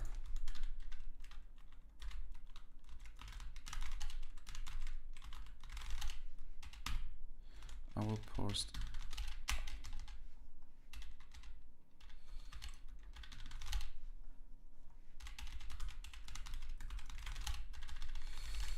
articles to this page, blog articles to this page as well. If you want to stay up to date, make sure to sign up to my newsletter. See you there. See how this looks? Terrible.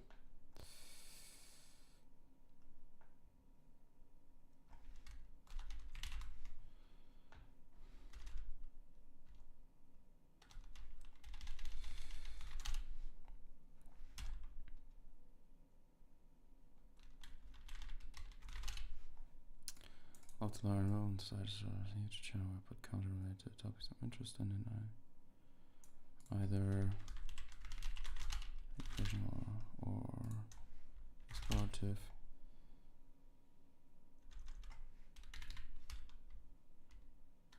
On YouTube.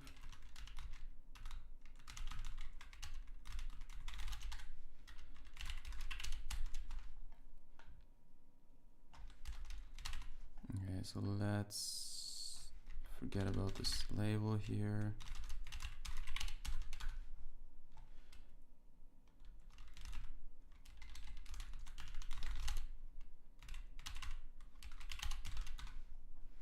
And let's make this make input with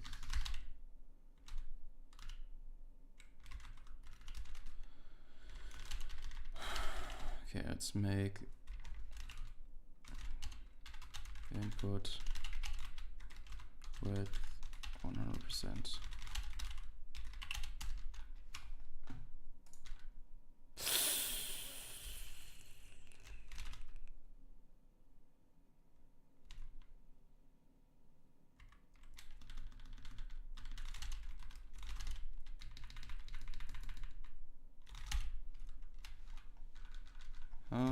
This is not good.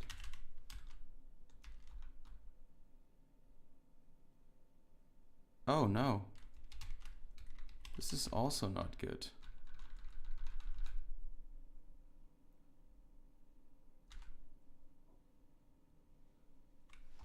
There's a bug.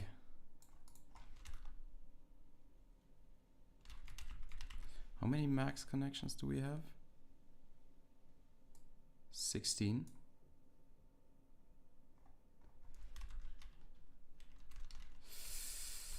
Okay, so in our main.cpp, fix reloading 8 times.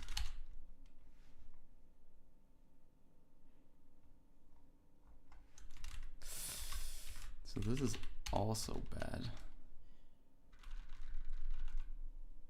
Is it exactly 8 times?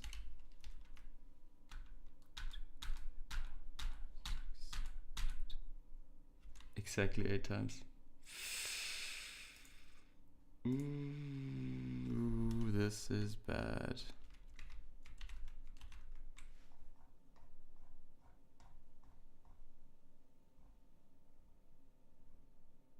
Probably because the connection didn't close.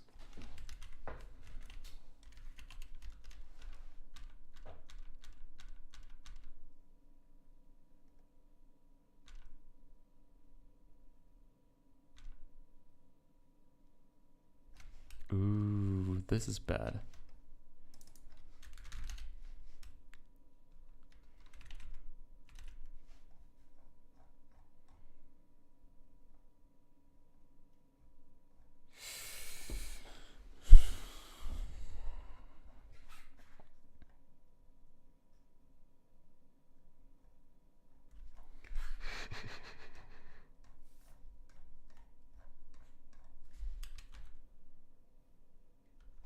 This is bad.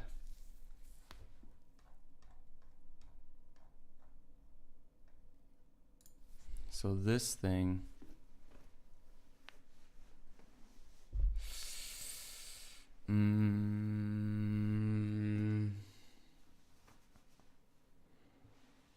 we also want to free this.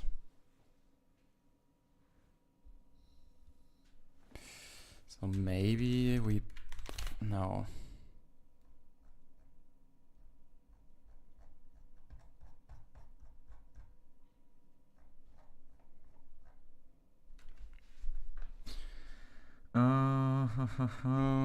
Close connection. Let's get the client connection, and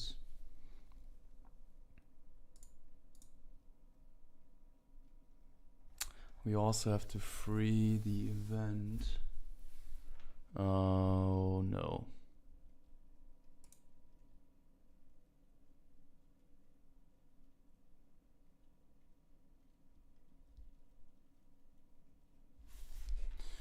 Free.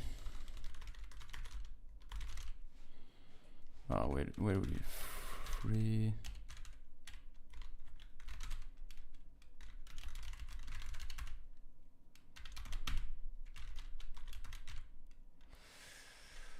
Free. I mean, every time we have to do this. Every time we close a connection, we have to free the. Is that right? So let's make this a.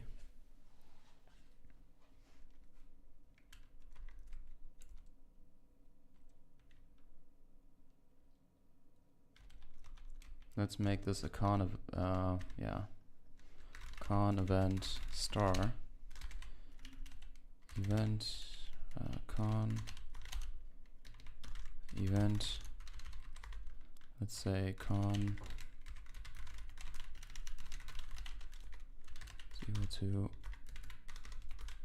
is equal to event data dot client con. And we also need the connection pool. Client con pool. The pool allocator. Okay. So we do this, and we say free using the client con pool and the event. Okay.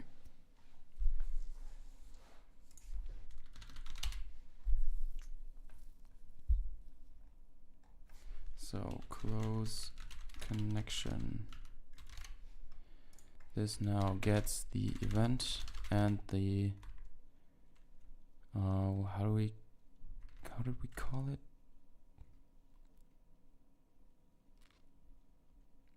Con event pool. Okay, con event pool.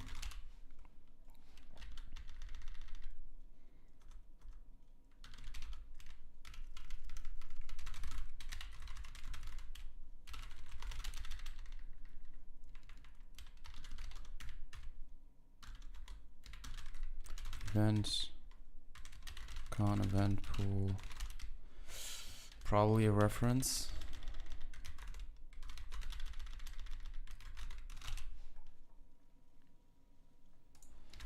Event con event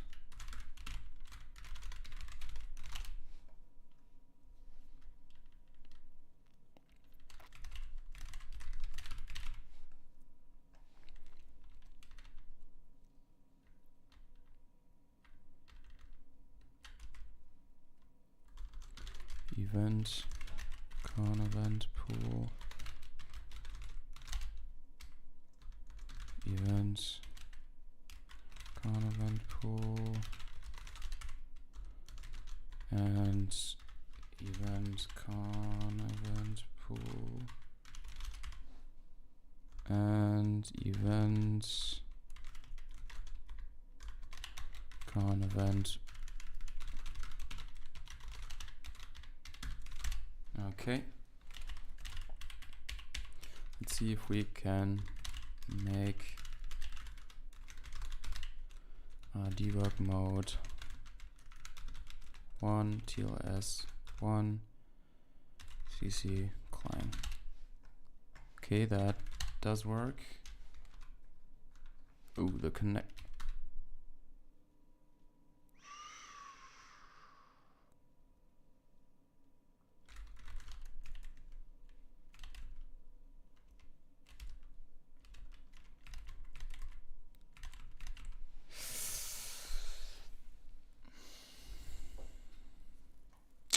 That's bad.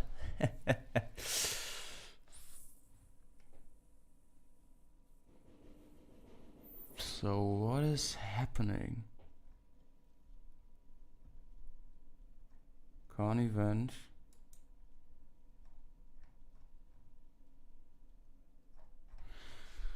Oh, my hands are so cold.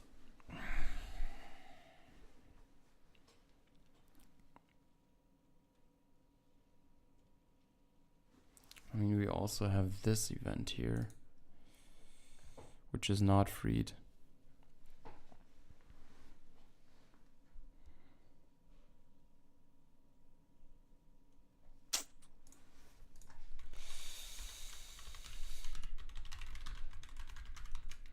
We might have a problem when we don't free this event. Also, why is that happening? No more connections left.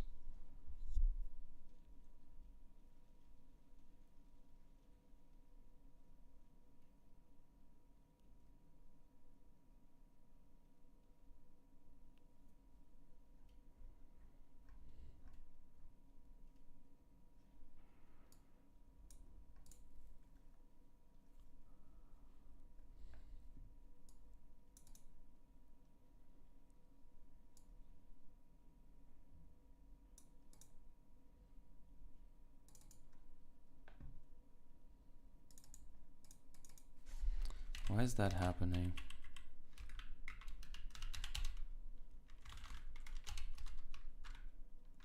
Okay, this works.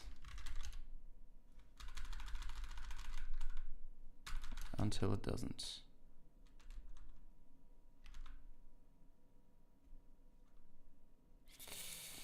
Um, 4, 5, 6, 7, 8. Shit.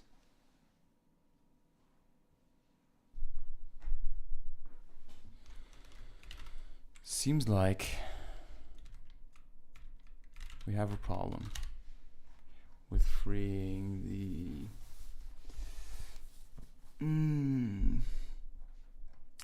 we have a problem freeing the connections.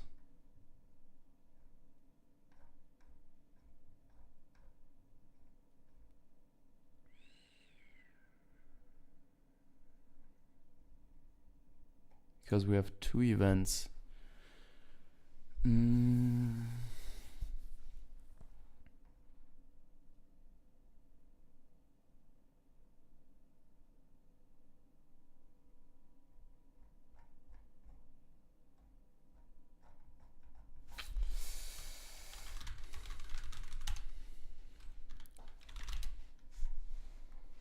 We have two events.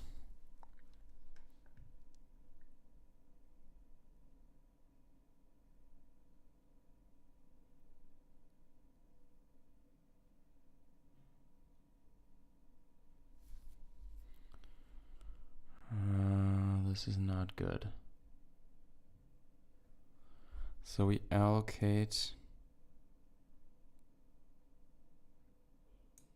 this We allocate a timer event. We also have to free both.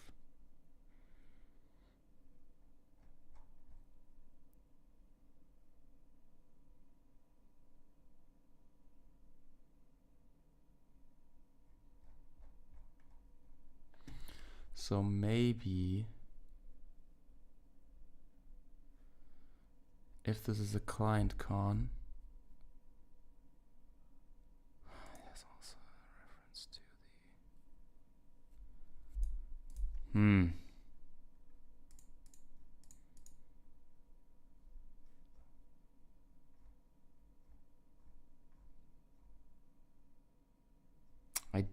I'm not unsure what actually the problem is.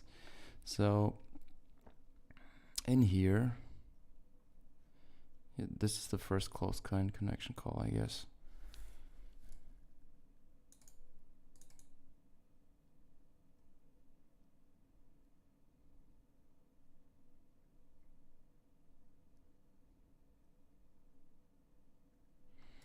Maybe we just want to close.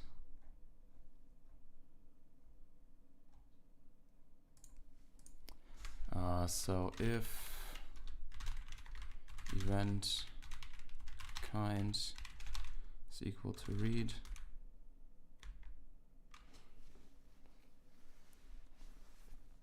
then we close this. Else if event kind is equal to timer, and we close this.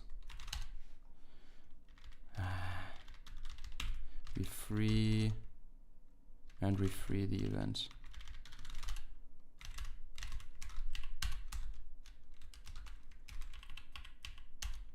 Because I guess it gets removed from the epoll. Okay. Still broken.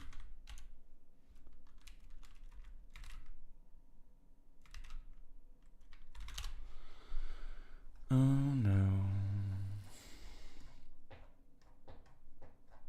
It is still broken.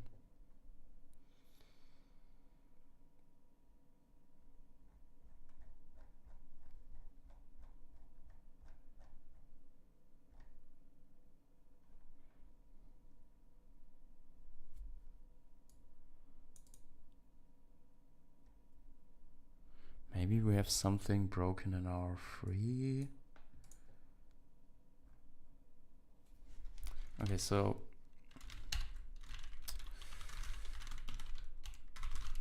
let's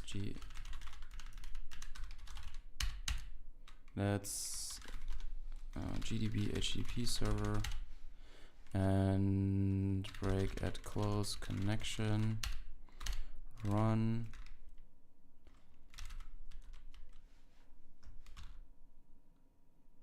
Okay.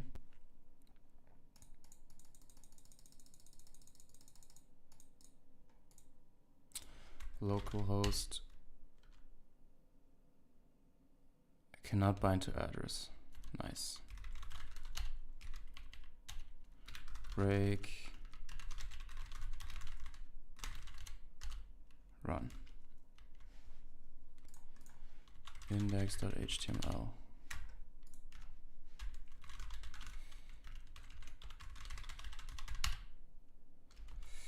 Okay. Why does it want to close it?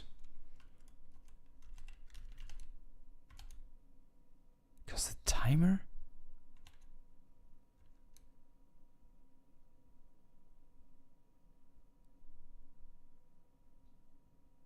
Then the connection stays there all the time. So this is not working. This is really not working.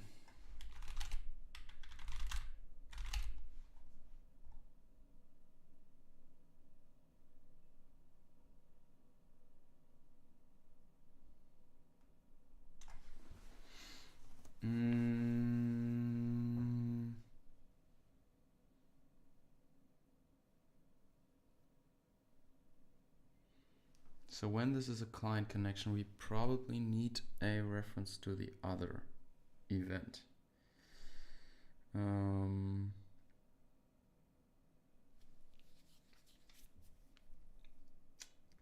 free it all, to also free it.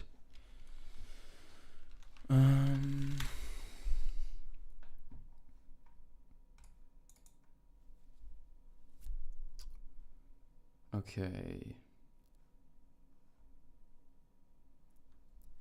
So client connection.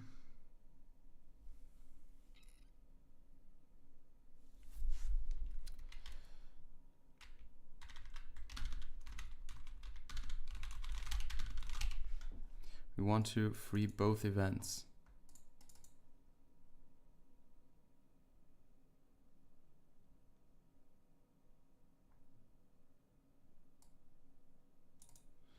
We want to free both events.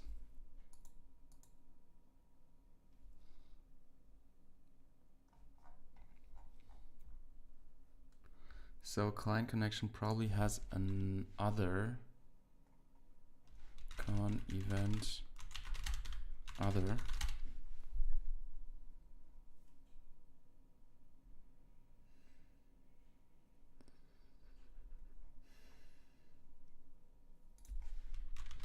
And free con dot other. Okay.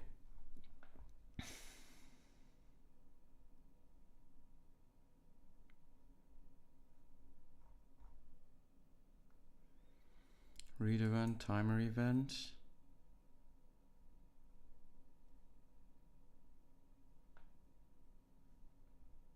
So they have to coexist. Why don't we put them in one?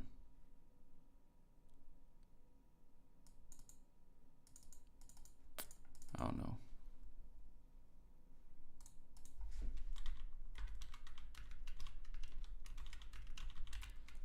Can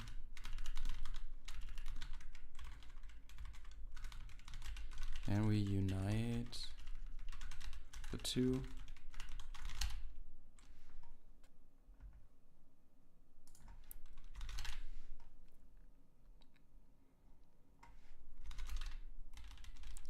Okay, here we set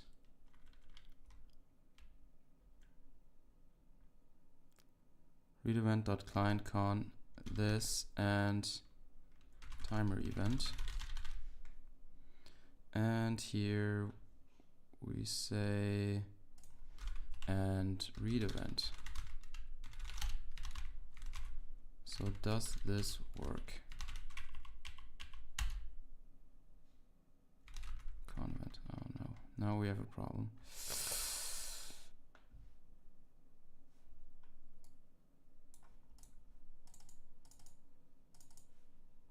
Now this has to be defined.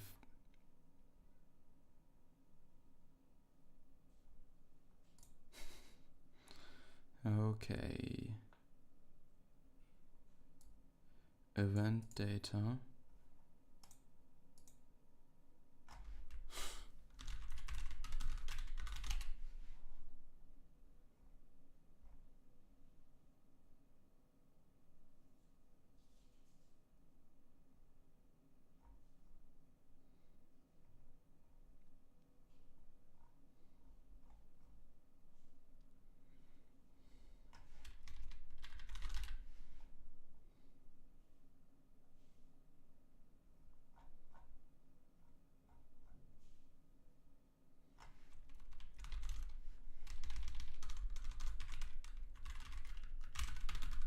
Okay, now it gets wild.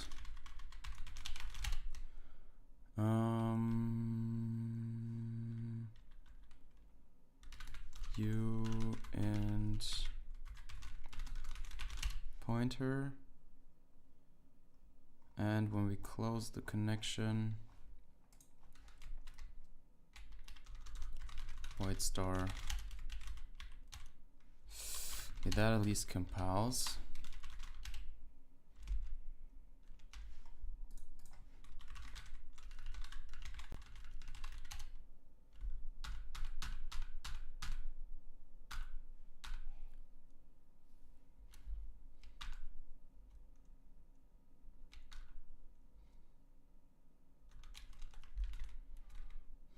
No good, no good. No good. Don't even know what's happening.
So 1,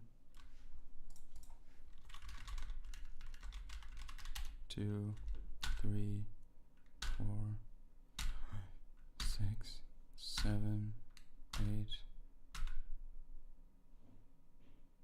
9. We also don't get a log.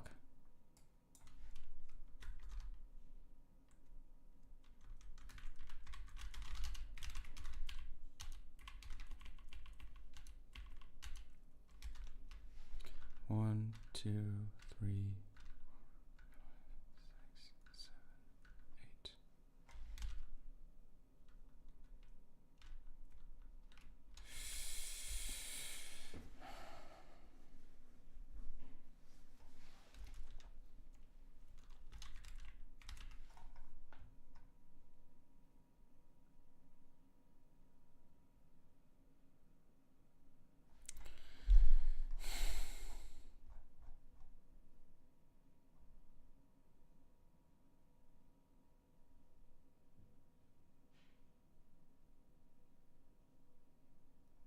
Okay, I don't get it. Why? It should free it.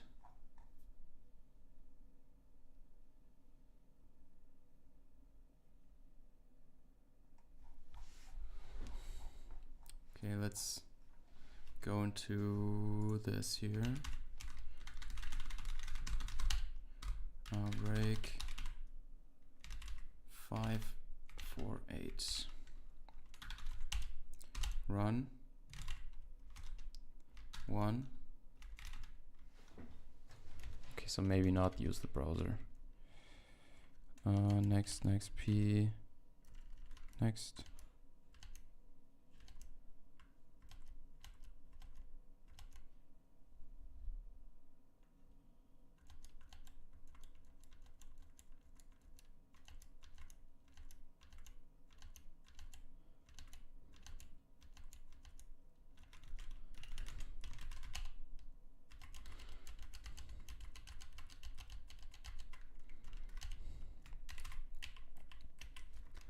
Curl -x get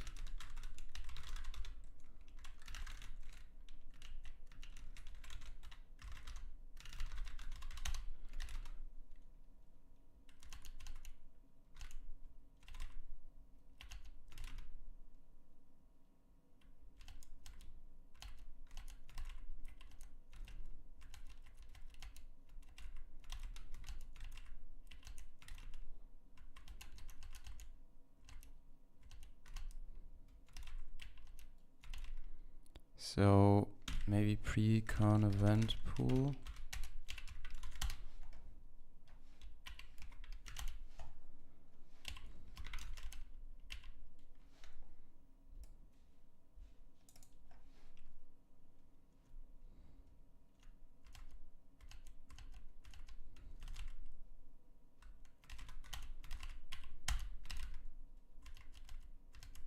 So that still works.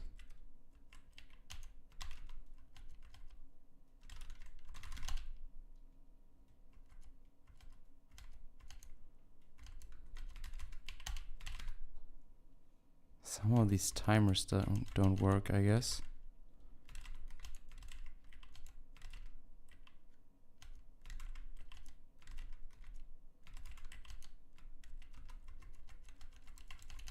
Well, now it works.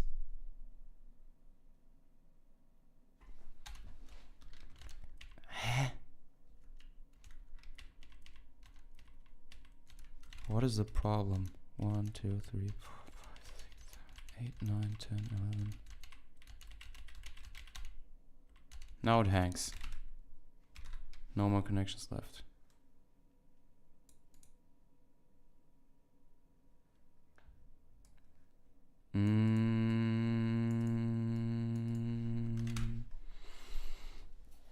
Okay, probably the problem is that we have to accept it and immediately close it.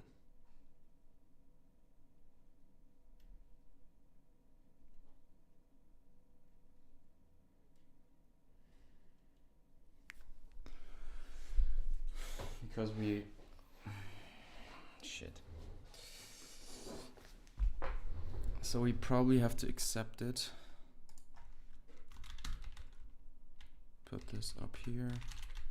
We accept it.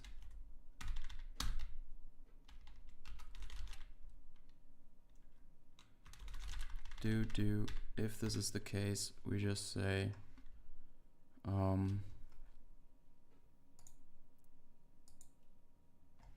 no, we also need 2 of these.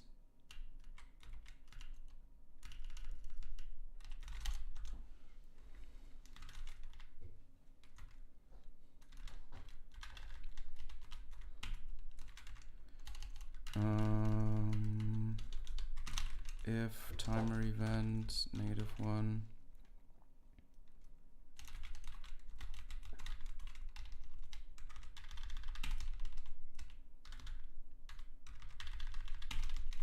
Okay. And close CFD.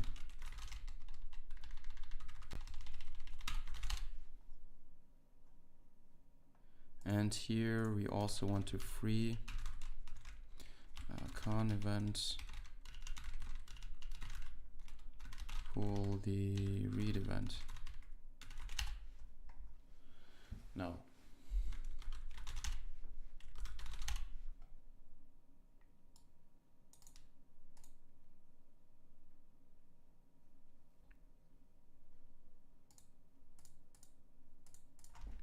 So if read event now.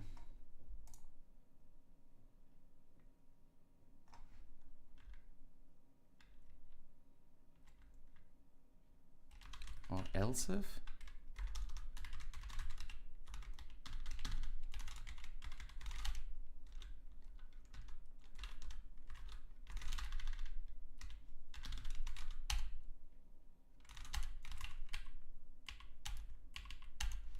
Is that correct?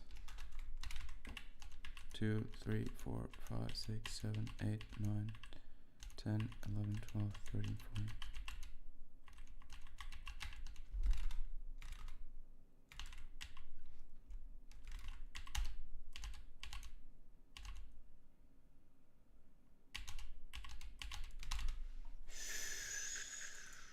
So this also is wrong.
I don't really understand this.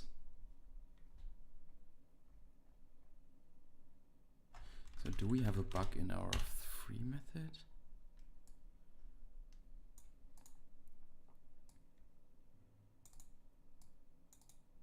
I don't think so. Maybe an allocate?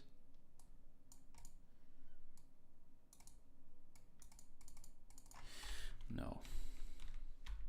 I don't believe that.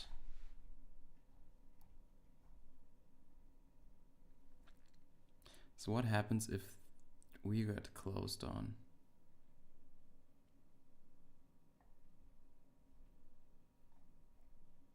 So when read actually fails,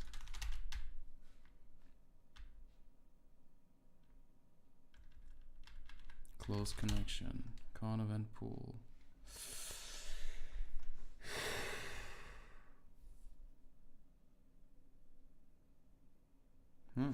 I wonder why that is. Break at 557 GDB.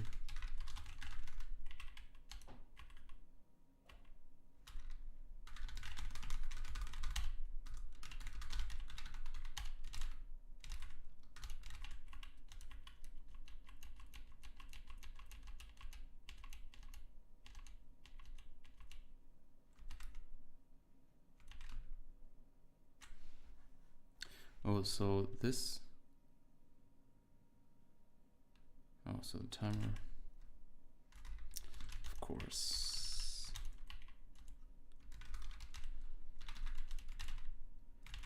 Break 563.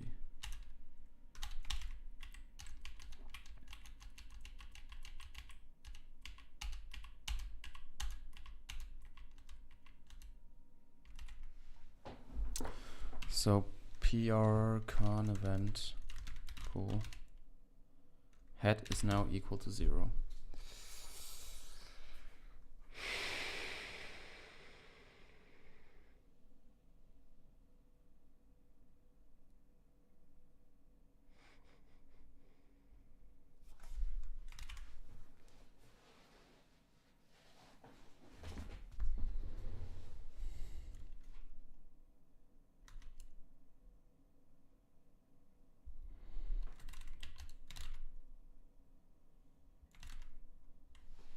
Maybe break at 541.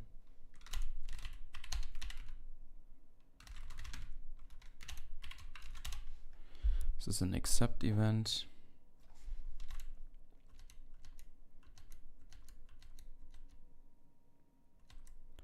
No more connections left.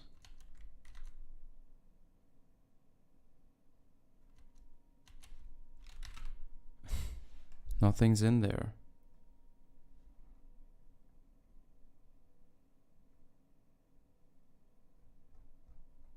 Why? Why doesn't it free it?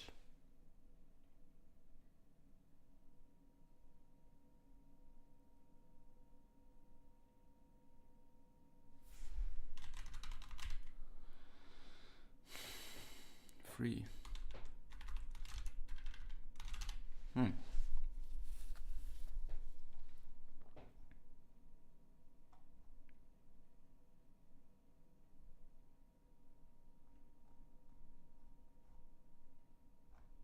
I mean, at some point the timer should run out.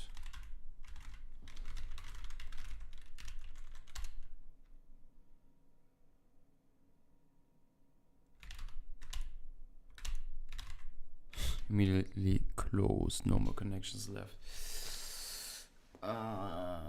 Shit.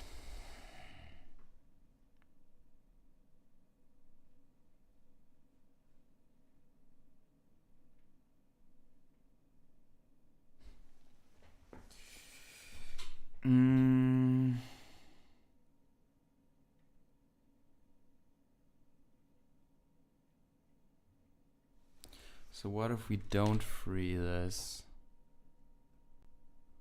What if we just don't close this. And we only free this. We remove this other thing here.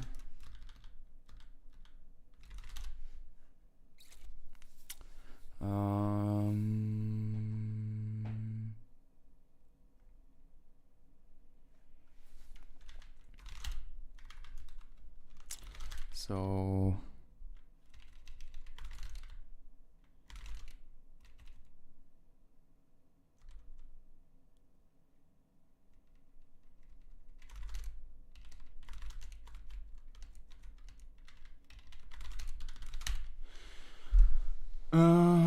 okay.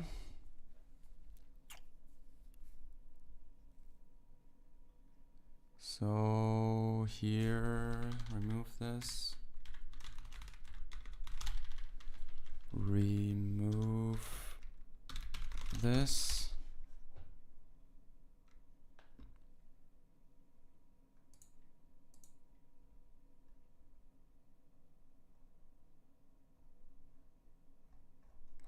And here, down here, we should say client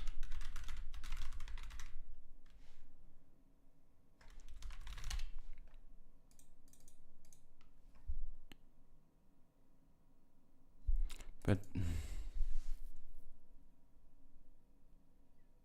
here we can't free the other event. Nah.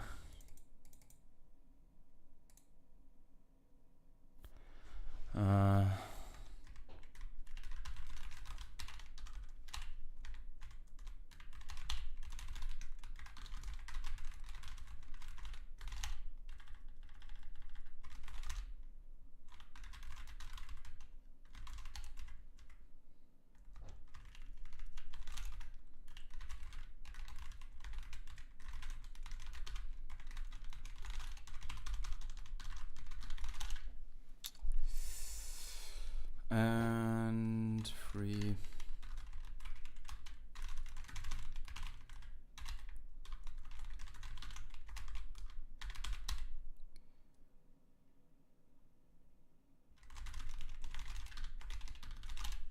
Okay.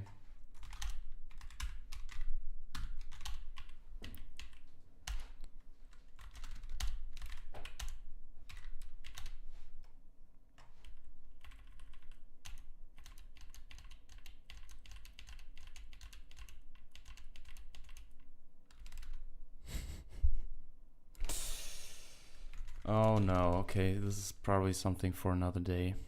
Yeah, that's kind of shitty.